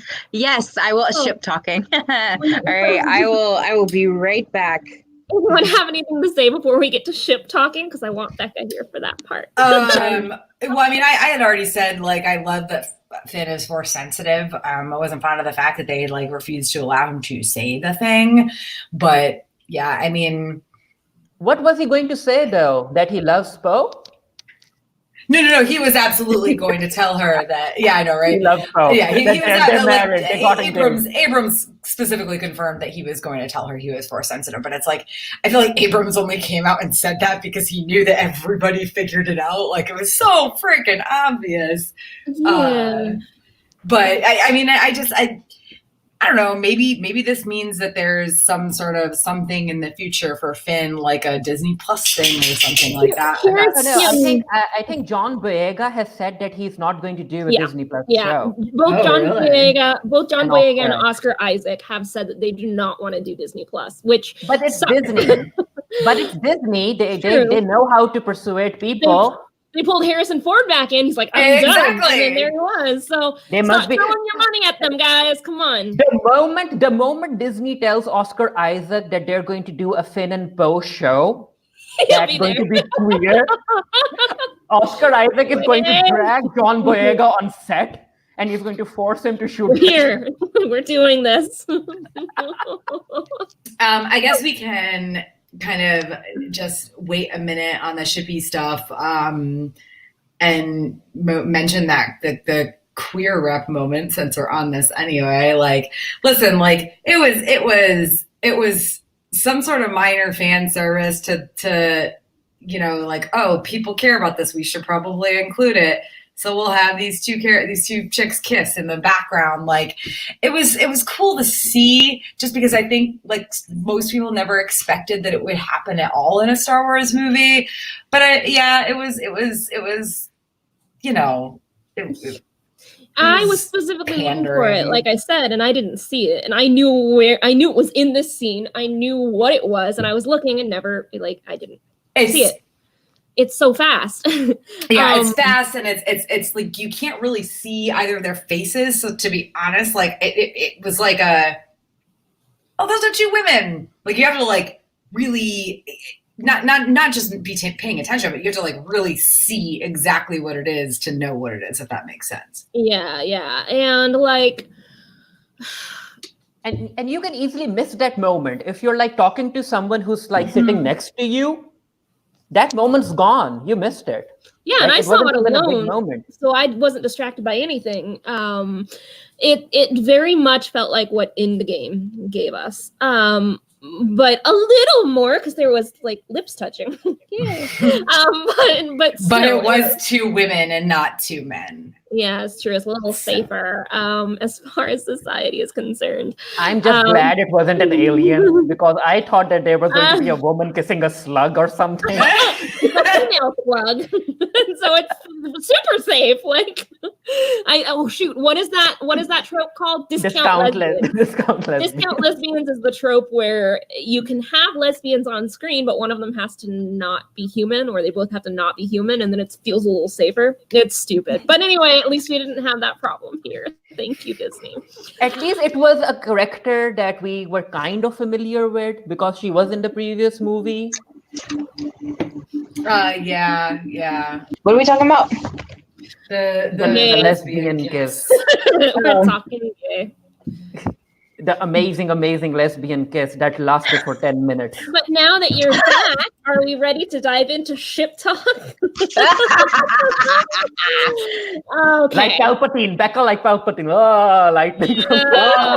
My shipping powers. Oh, shipping. This is the part that I was like, immediately after the movie, I got into our chat and was like, I have feelings about shipping. As soon as I looked at my phone, it was Jesse. And Jesse had messaged me, and it was just one big Reylo. And I was just like, oh, yeah. But the thing about the shipping is that every major ship got something, but they also all got something terrible. So they got a good thing and a bad thing. And so no one was completely satisfied, but everyone has a little something that they can use in fanfic. Reylo, I think, is something they can starting use in fanfic. Point. Because they got a kiss and then he died. Yeah. So, okay, so I am a shipper. We still love you. It's okay. I'm not in life. Hello, my name is Becca, and I'm a Reylo shipper. And I resisted the Reylo all the time. I was like, I'm not going to ship it. I'm not going to ship it. He's a douchebag. He doesn't deserve her. Yes, but this is you we're talking about. Huh? Nothing. What? Hey. Nothing. Continue. Continue, ship gremlin. Did you call me a ship gremlin? That's what you called yourself in our chat. Oh, my bad. No, like, I have this. I was like, because I was about to take that name and be like, yes, I am the ship gremlin. You've already used it. Yeah, you used it on yourself. Yeah, I what?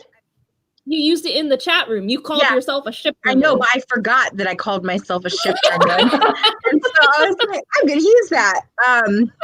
So Kylo Ren is incredibly manipulative, abusive. He stands for everything that I do not like in men. And yet... Which is literally every like male character that you like. Joffrey, John Murphy. Yeah. Gosh, who else is problematic? Dude, sometimes I like Jigsaw, the Jigsaw killer in Saw.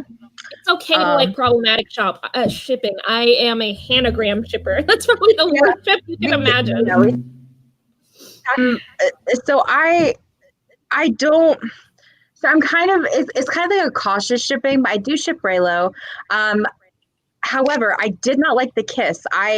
Part of me was like, yeah, because Tara yelled in the theater. She's like, ah! It was not quite that bad. It was literally just, ugh. It was me. I screamed though. I literally was like, ugh. And I'm yelling. That's just expressing general disgust. Let me have this, because my gross shippy goblinness was like, yes, kid, I'm sick on this planet. Like, it was very much create a baby Palpatine. No, so my hey, can we talk about my baby Yoda dog right now? Look at his face. Baby Yoda. I have one more thing. Are you about to say something about the Kylo? Yeah, I'm going to read it from my friend. Yeah, go ahead and read it. And I still have a couple more things to say. Oh yeah, sorry, I didn't mean to interrupt. So immediately after my friend went and saw it, she messaged me this. So someone in my showing tonight shouted, "No!" at the Reylo scene, and the whole theater laughed. And then someone else just went, "What the fuck?" when Ben then faded. I was just amused how a shipper shifted the entire mood of the scene. Yeah.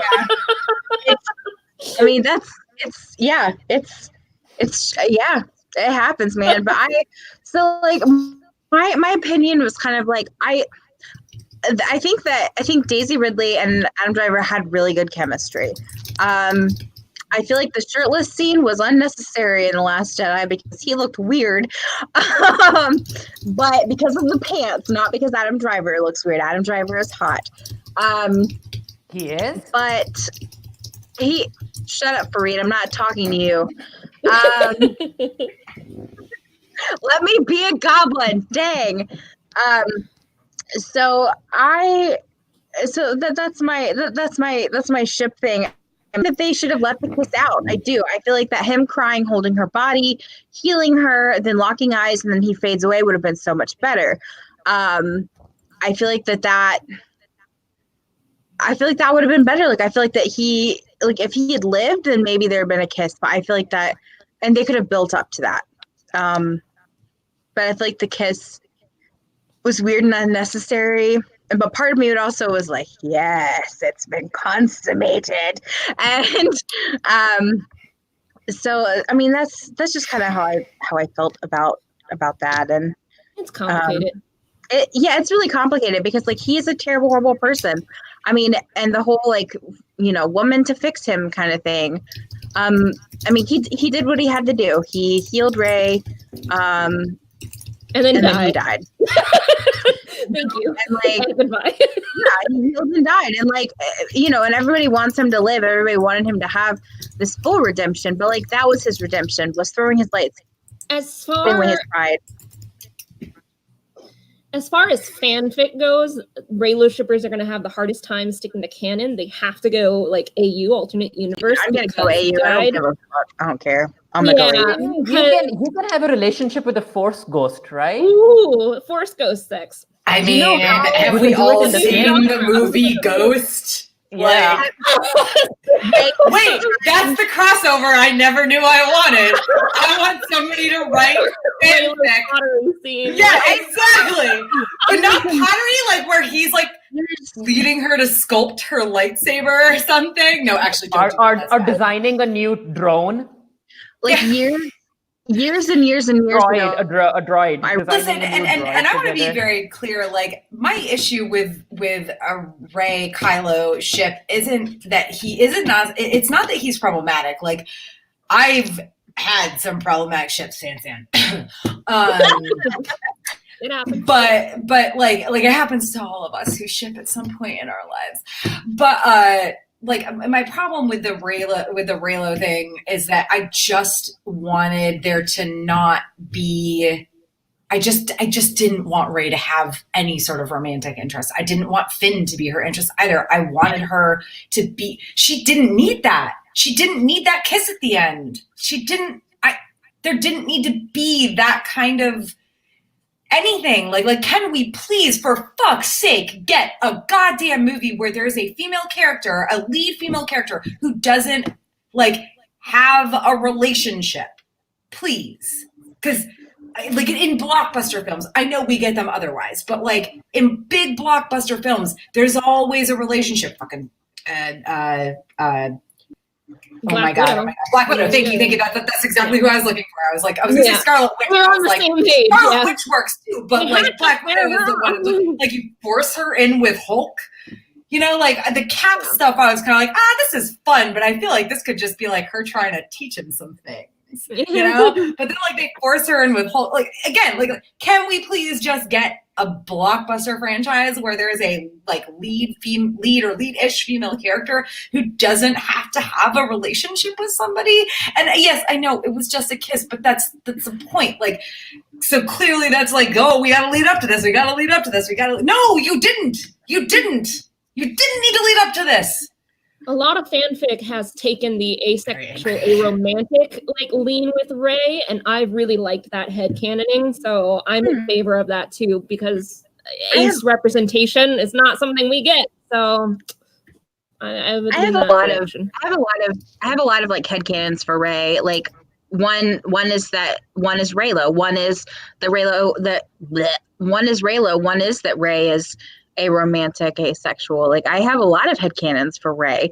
I never shipped her with Finn though. I never shipped her with anyone because guess what? You don't need to ship her with anyone. Do you want to go with Star Sarah? Anyway,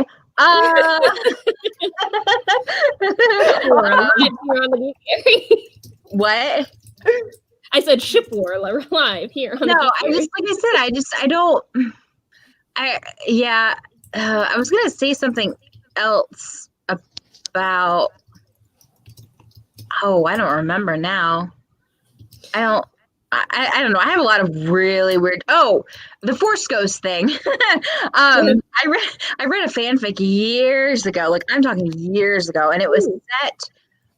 It was set when I think it was set in like Revenge of the Sith time frame. Mm-hmm. It's like between Revenge of the Sith and Attack of the Clones. I think it was Revenge. No, yeah, it was. It doesn't matter. It was Anakin and Padme, and he was using the Force. Like she was at an opera box. She was in an opera box with Palpatine, and Anakin was in the building and using the Force. And I was like, and it was like my favorite fic for the longest time. And it was. I don't think terrible. my eyebrows can get any higher. But like I was like 14 years old. Okay, I was obsessed with Hayden Christensen. Don't at me. But yeah, and that's all I could think of whenever you said the thing about the Force Ghost. That's all I could think about. Like, imagine waking up covered in ghost hickeys. Weird. I knew this one girl, and she's like, "I want to have sex with a ghost," and I'm like, "That's a really bad idea. Don't do it."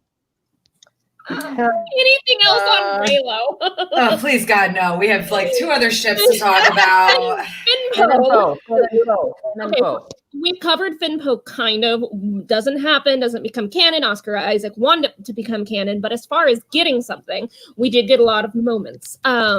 We got a lot of them together, a lot of bantering back and forth. They did try to straight wash Poe by showing an interest in women, but as I said, bisexuality exists, so failed Disney. He's still into Finn. And so as far as fodder for fan fiction goes, Finpo had a lot, even though we do not get canon. So again, we get something. We get fodder for fanfic, but then we don't get canon. So we got something and then we didn't get something. And again, no one's happy. Also, the way they ended up showing that hug between Finn and Poe at the end, with Oscar Isaac like gently putting his hand behind John Boyega's neck, I was like, there's a take where Oscar actually kissed John. There has to be a take. And also, that hug, that beautiful, beautiful hug, set off like an OT3 feeling, which, OTP is one true pairing, and then OT3 is one true threesome. I don't necessarily want to abandon my asexual, aromantic Rey headcanon. Maybe she's just like, she likes to watch, like Sense8. She was that character in Sense8 who just liked to watch. But I feel like if there was going to be like a thing between Rey and any one of them, it would be her and Poe at this point, because the 2 of them were just at each other's throats, and I was like, oh yeah, this is the beginnings of a ship. Not what I want at all, but like but a potential one. She was like, the 3 of them can work well. There's chemistry there between those 2. There's a chemistry between Finn and Poe, and then there's even a friendlier chemistry between Finn and Rey. So let's just throw them all together. This boyfriend, it's just, but I think I like a Parks and Rec thing, this is my boyfriend, this is his boyfriend, we hate each other, like that whole thing. I don't know, whenever they all hugged together, I was just like, it is an OT3, not one true threesome, but like they went through so much, the banter back and forth, the actors grew, you could definitely see it.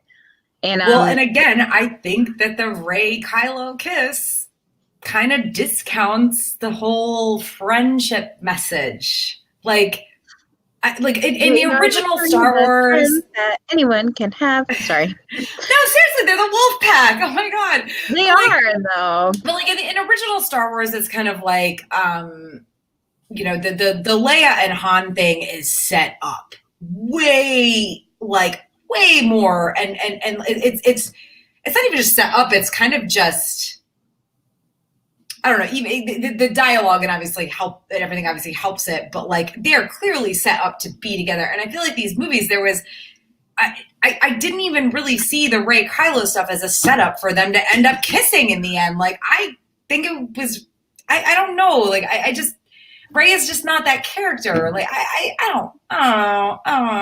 But I love I just prefer the idea of her and Finn and Poe living together as 2 men and a little lady, Yeah, 3 musketeers living, like an 80s sitcom, y'all. Finn and Poe can have the sexy side, and then Rey can be the non-sexual, part of the trio. Their weird roommate Chewie. Their weird pet Chewie. It's this is our sentient animal dog man. We love him. Humans are Chewie's pet.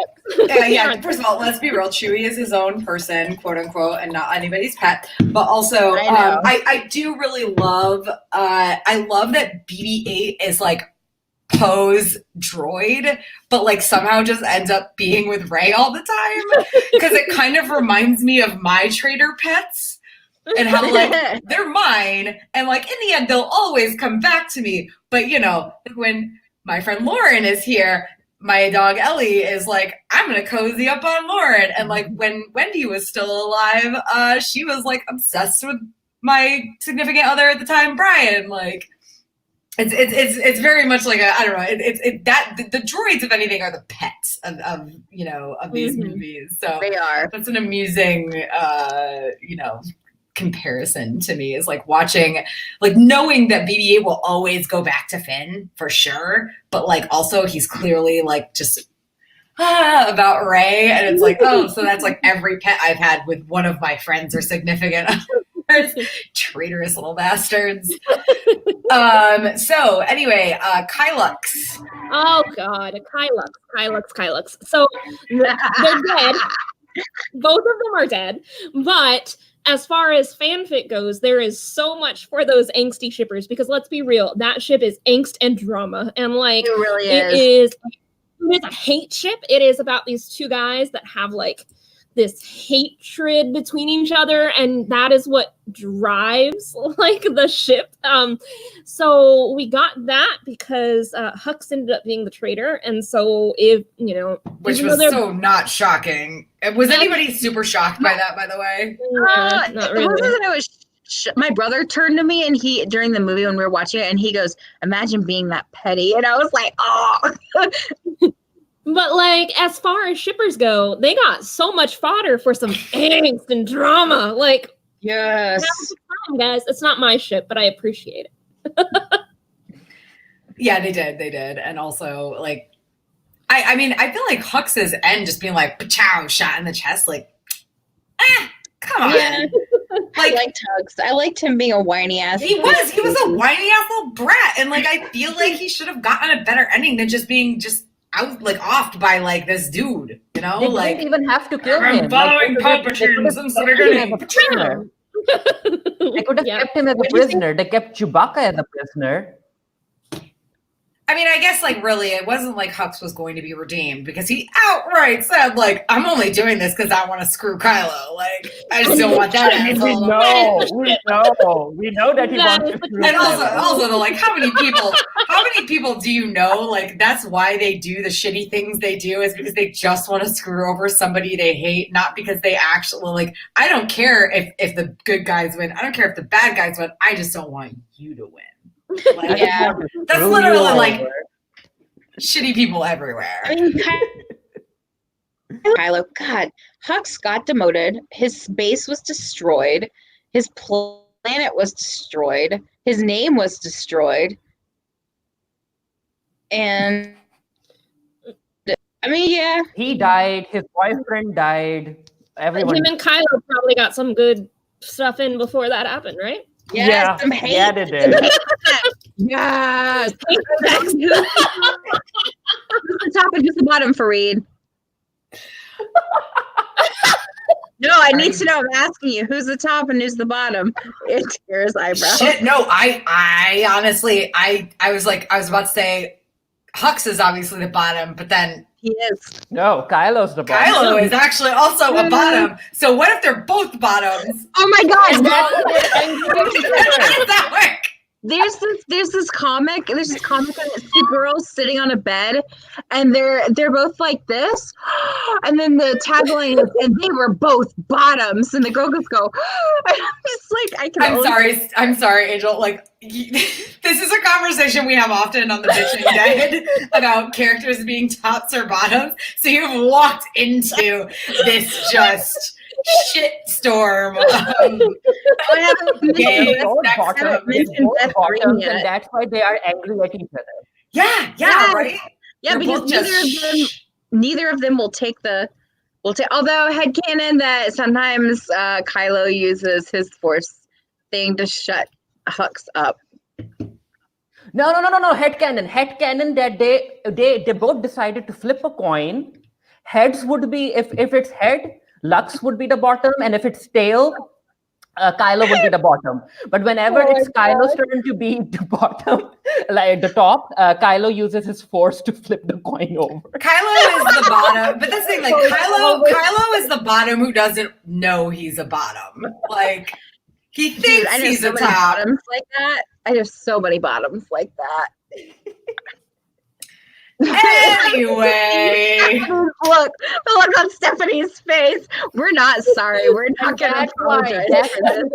I opened this can of worms. I'm the one that's like, we have to talk about shipping. I invited this.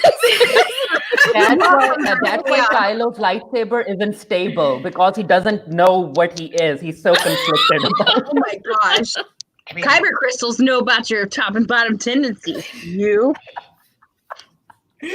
Oh my god, that's like a bad advertisement. Like, do you want to know if your partner is a top or a bottom? Check out their Kyber crystal. Build him a lightsaber. Oh, sorry. Like, I've been drinking wine. I wish I could say this was because I was drunk, but it's really just you as a human. Yeah, exactly. Okay. So anyway, relevant random shit. And I'm gonna move your comment about That's fine. Yeah, no, I agree. What the hell were those womb tanks full of Snoke embryos? They were there at the beginning, and Palpatine was like, I created Snoke, and then there's like a fucking tank full of, oh my god, it's like the forever baby on Helix. I need to know what the incubation period is for a Snoke. I'm asking for a friend. I just want to know. I just want to talk, Palpatine. Give me a location. I just want to talk. I need to know what the incubation period is like for these things. I just want to know why. Because like at the beginning, I was like, oh fuck, like are we gonna find out that Rey is like some sort of like clone sort of thing? Because, like, honestly, I could have gotten behind that way more than I could have gotten behind her being a Palpatine. But no, he's just mass-producing Snokes. But it doesn't matter because it never comes up again. And, like, what? Like, because I was telling Tara, they look like, it's like Horcruxes. They look like tiny baby Voldemorts. But not tiny, because they're giant. They're fucking giant. You all grow your own Snoke, $9.99 at your local. Put it in water. You put it in water. Call the Palpatine. Oh my god, they're like, call the Palpatine hotline. What are those little tanks you can buy? Like, if you can, like sea monkeys. Yeah, sea monkeys. Oh my gosh, I'm just thinking about this little monkey tank full of Snokes. I'm thinking snow monkeys. I'm thinking about those little, like, they're like these little figures, and you drop them in water and they grow and they look hideous. That I would love to have one of Snoke. Yeah. I don't know, man. But again, like I'm seriously, like, did we miss something? Did all four of us miss something about the tank embryo Snokes? Because like I feel like I watched it again. So he was nothing and nobody and pointless, just like Rian Johnson said he was in The Last Jedi, and then he was brought back in this film as this is actually what Snoke is, but no explanation. He never comes back again, so bad. It's all bad. Everything about the Snoke thing is bad. He ate the others in his tank, and that's how Palpatine knew he was ready. He's just a one. It's like my dog eating the dog shit in the backyard. Like, it's just a circle of life. Oh my god, Rigby. At this point, I would have gotten behind Rey being a clone, and then she having to fight a dark Rey clone. I would have rather have had the like Clone Wars sort of reference than I would have had her being a Palpatine. Yeah. When we got to that point in the film where it's like, oh god, it's one or the other, and she's a Palpatine, isn't she? Because it was because for a bit there was like that she's important to me thing that Palpatine said, or he said something vague like that, and it was like, so he could have created her. He doesn't necessarily have to be his blood.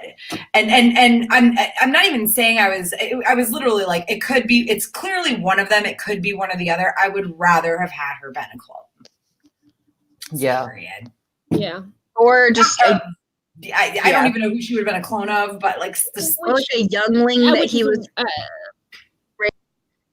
I like the clone thing because I feel like that's going to be relevant in The Mandalorian. So it would have been cool to see it relevant here as well. But because, I mean, this is not the Rise of Skywalker related, but that one character has the patch from where they do the cloning. I forget the planet name. So it might come up. But you know what I mean. I just like the idea of bringing that back into the story. Yeah, like I'm actually going to post a poll on Twitter. Like, assuming she had to be one or the other, would you rather have had her to be a clone? It's Camino. Camino. Oh, Camino. Oh, and yes. I legit thought that Exegol was Camino until he was walking on land. Yeah, same. I thought it was because I was like, oh, good, it's another rainy ass planet. But then I saw it was land, and I was like, oh. So yeah, that's something in The Mandalorian. Yeah, I'm gonna watch it tonight. Oh yeah. Well, the clone part in The Mandalorian is in like the first and second episode. It's I'm trying to like word it. It's the guy that is in the same scene as I can't word things right now. My brain is dead. It's been 2 hours of this. But anyway, it's a thing. I'll just leave it at that. Okay, so to wrap this up, I did want to other relevant random shit. Cameos. Lin-Manuel Miranda had a cameo as Soldier. Does anyone know who he actually was? Like, if he was a face character, I missed him. But I think he was when Rey when she does the thing with the stormtroopers where she's like, you don't care that we're here or whatever. I think it was one of them because both of them had American accents. Possibly. So I think he was a stormtrooper, just like Daniel Craig was in Force Awakens. I don't know for sure, but that's my thought. I'm looking right here. I'm looking right now. It says that he wrote some. He was a resistance fighter. Really? Oops. Oh, okay. Yes, he was a resistance fighter, and he also did music. He also wrote a song as well. He composed a secret song. Which I'm wondering if it was whenever they were in the desert of Pisana. But no, he wrote it. He wrote a song, and the picture of him shows him on set with Janna, in a resistance fighter. Interesting. Mm-hmm. Another cameo was Dominic Monaghan, which was really weird because he worked exactly. Exactly. I mean, they just crammed him in the scene. Was that? See, I don't think I would call that a cameo, only because he was in a bunch of scenes and had like a ton of lines. Like, it was super obvious who he was. It just stood out to me as not being super immersive. Like, they just plopped him down in the Resistance. Like, like, I don't know. When he showed up on screen, someone next to me like started laughing. Like, they're just like, oh, like, people giggled. My brother giggled, and I was like, "What's so funny about this?" And he was like, "He's just there." What? I think when she showed up, I was just like, "What? Okay, sure." But to be honest, like I watched a couple trailers to this movie. I read like almost no articles. I had no idea Kerry Russell was even in it. Yeah. Greg Grunberg felt a little more natural, and he had about the same amount of scenes as Dominic Monaghan. But he was in Last Jedi, right? And he might have been in Force Awakens too, but I know he was in Last Jedi. Yeah, but Greg Grunberg, he was one of the pilots. He was in was he one of the ones who was? It wasn't Chip. He was in Lost and Heroes, but he was in one episode of Lost, and then he gets eaten by the smoke monster. Is he a bigger guy? Is he a bigger guy? Yes. Yeah. Okay. Yeah. But he felt more natural, so he didn't stick out. Yeah. It was very odd. Hey, we got Wedge Antilles. when he popped into the end, I was like, ah! And Becca was like, who is that? And I was like, fuck, I'm drunk, I can't remember. Okay. And like, I remembered like later, like 2 hours later, I was like, that was Wedge, duh. But like, yeah, I was drunk at the time, so it's fine. Also, like, I really liked all the Clone Wars and Rebels voices in that whole Rey is every Jedi scene, which are technically, I call them cameos. Like, the big movie ones like Qui-Gon and Mace Windu and Yoda and Obi-Wan are obvious. But, like, there were several characters from Clone Wars, like Aayla Secura and Adi Gallia, Luminara and Julie. And then, of course, the most importantly, Ahsoka and Kanan. Ahsoka being from both Clone Wars and Rebels, and Kanan being one of the main characters in Rebels who, spoiler alert, passes away at the end. I was really interested in the fact. I'm sorry?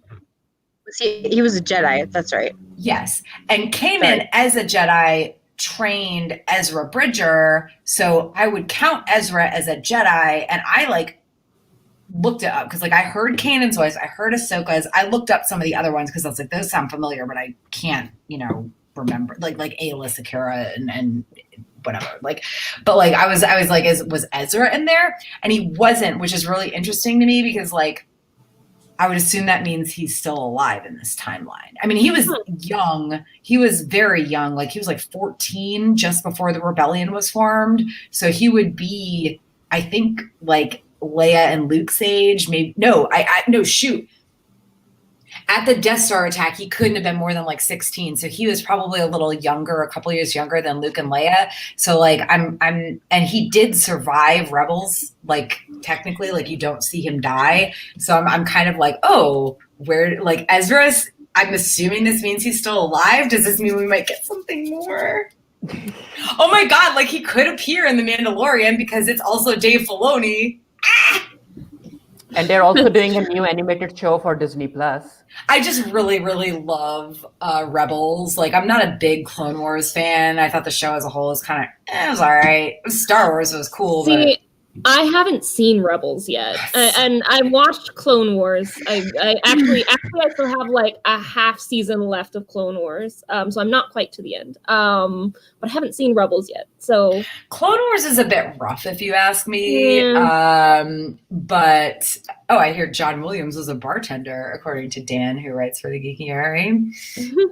Was he that way? John Williams that looked that looked at everybody and then just went with the eye thing on wait. We're talking about I have no idea. We're talking about Rise of Skywalker. But Clone Wars, Clone Wars is kind of all over the place, if you ask me. I don't hate it or anything. It's got some good things that come out of it for sure. But Rebels as a whole is just a more concise, well-written show. There's maybe 2 episodes of Rebels that I was told to skip, and then it turned out that both of them were super important. They were actually kind of important to the end mythos. Whereas with Clone Wars, there's all these random fucking episodes that make it's just filler. You know what I mean? Rebels had 0 filler. It really did. And the characters, Harrison Dula. Can't wait to get to that then. So Plus, it's there. Yay. Yeah, exactly. All right. So our closing thoughts. Are you guys going to see it again in theaters? Yes. Because even though we've gone over stuff we didn't like, at the end of the day, it is a Star Wars film, and there is stuff to still like. So if anyone wants to go see it out here, just message me and I'm there, without a doubt. Yeah, I'm taking my nieces and nephew to see it next weekend. I really wanted to take them on Christmas Eve, but timing wise, it wasn't going to work out. So next weekend, and that's a thing, because it's a thing that we do. The only one I've missed taking them to was Solo. I even took them to see Rogue One, which my, at the time, 5-year-old niece fell asleep in. I probably should have taken her, but whatever. She wanted to go, and I didn't want to say no. If I wasn't going to see it with them, I would see it at least one more time. But bringing them is going to cost me $100-something. So that's it for me. I've seen it twice already. I saw it Thursday and then I saw it Friday. And I'm going to try to go with I'm trying to convince my parents to take you with us. Yeah, of course. No, yeah, take you, right? Yeah, take me, yeah. And I'll probably go and see it again with my family, because my cousin is really into Star Wars, and we're going to see them next weekend. Well, this coming weekend. So we'll be up in North Carolina, so I'm sure he'll want to go see it again. I'm trying to get my little goddaughter hooked on Star Wars, but she's a Frozen girl right now. So Yeah. Whatever that new song is, I can't even sing it. At least you could sing Let It Go. You can't sing the new song. Out of the or Into the Unknown. I haven't even seen the Frozen. I haven't even seen it Frozen. I haven't seen the second one. I've seen the first one. I saw the first one in theaters 5 times, y'all. Oh my God. I would never pay to see. I'm glad I didn't pay to see the first Frozen in theaters because I really hate Olaf. I mean, yeah, I can see it. I don't like him either, but yeah. The trolls are bad too, but Olaf is he just annoys. Yeah. He just annoys me. Like that's I don't want any of that. I probably end up watching Rise of Skywalker again, or I mean, if not, then of course I'll be watching it on digital unless Disney sends us a copy, which they usually do with Avengers. It's very interesting. They have sent us Aladdin, Avengers, and other stuff, but never Star Wars for some reason. Are they sending Maleficent? I guess they should be. They should send it to. I'll check. I mean, I will absolutely be buying the Steelbook from Best Buy for this because the only one I'm missing so far is Rogue One, and I still hate that I'm missing that and that you can't find it anywhere for less than like $100. Like, I don't buy, and honestly, the only Blu-rays I've purchased in the past like decade are the Star Wars movies. So, oh God, I buy so many. I have so many streaming services, and there's other ways too. And I mean, it will be available on Disney Plus anyway. Yeah, I just like the nice steel case. Oh, speaking of steel cases, I never got the Game of Thrones. I'll talk about it later. So in conclusion, I guess like I already mentioned this earlier, but like one of the things we used to do at the end of the Feelings webcasts is ask a question. I mean, technically, do you want to see it again is a question, but I think for this round, I think it's good to say like, out of 10, what would you rate this? And 0.5-point ratings are fine because I really hate that I can't get those on like Amazon and shit, which I already said earlier, I would rate it a 6, maybe a 5.5. I think I'm probably leaning more toward 5.5. It's like not quite just a 5, but I don't know if I'd give it a 6 either. I'm like a 6.5. I liked it a little better. Yeah. I'm around the 6 mark as well, like 5.5 to 6.5, somewhere in between, like 5.85 or something. Like it had. All right, don't be. Come on. Check your Western privilege and choose a 0.5 rating for I would say, oh gosh, you know what? Fuck it. I'm gonna say it a 7. Okay, that's fine. Because of Reylo, right? No, not because of Reylo. So it's me, you, Fareed, and then Tara in that order, basically descending. Yeah. Yeah, I did. The Last Jedi was okay. Last Jedi was like a 5 for me. The Force Awakens was a motherfucking 10. Yes, agreed on Force Awakens. Oh gosh, I'm gonna have to rewatch it because like I love it. I love that movie so much. Like when it came out, I was just like, I also wasn't a lot of painkiller because I was like right after I had my wreck. So I was like, wait, was that when I had my wreck? No, you're thinking 2017 of Last Jedi. You're thinking of Last Jedi. Okay, never mind then. But I mean, yeah, like I Force Awakens, I loved. Like I would absolutely give Force Awakens like a 9.5 out of 10. I would give probably a 9 out of 10. I would give Last Jedi like a 7.5 or 8 out of 10. So like I'm still like I feel like I'm still being a little bit generous here, just saying. But yeah, I the thing is like my review had like some complaints in it, and it had a lot of positive stuff in it too. In the end, I concluded this isn't a great movie, but like I think that's kind of how all of us feel, like, well, maybe except for Becca, maybe. About what? Like the movie as a whole, like. It had some really good points, really, really good points. It just had a lot of really bad ones. And like, I honestly forgot about the Palpatine thing. Like I completely forgot about that whenever I was rating this movie. So maybe a 6.5. Wait, what's the Rotten Tomato score right now? Oh God! Does somebody want to look that up? I'm not even. Yeah. Okay. Last I saw, and I don't know the percentages, but last I saw, it's interesting because critics like Last Jedi more than fans, and then fans like this more than critics. Right. Like, so it's reversed on who liked it and who hated it. Okay, so I'm looking at right now. Right now, the critic rating is 57%. That's rotten. And the audience rating is 86%. So they flipped it. The audiences like it more. And Because I guess taking out Rose Tico did it for the audience.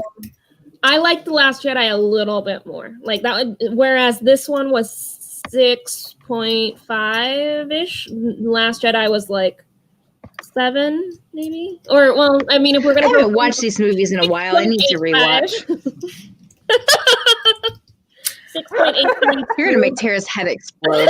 Wait, so what did you say, Stephanie? You'd rate it like a 6.5? Well, I would rate this one a 6.5, yes. Okay. And Fareed, I'm what gonna were say you?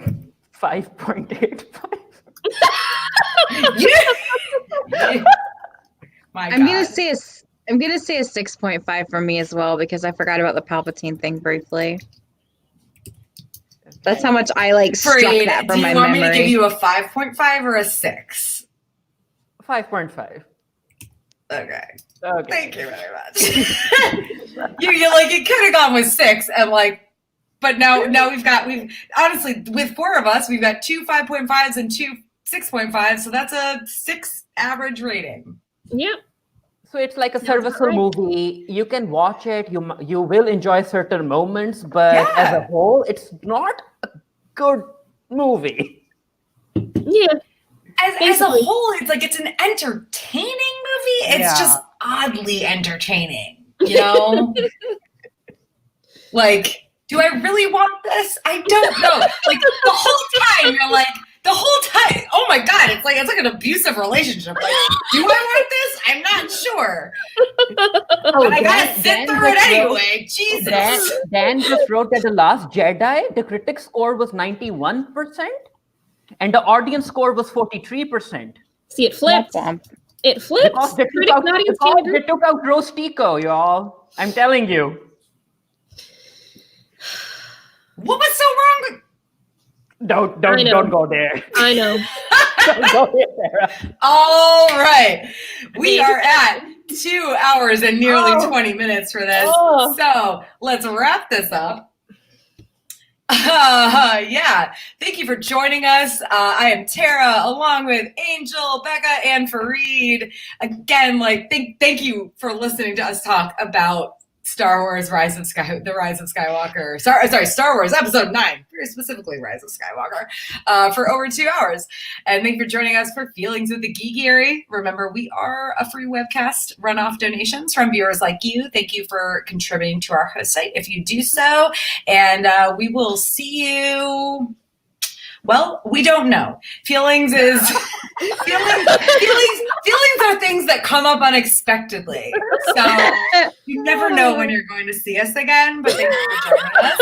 You guys have a very good night. Merry Christmas.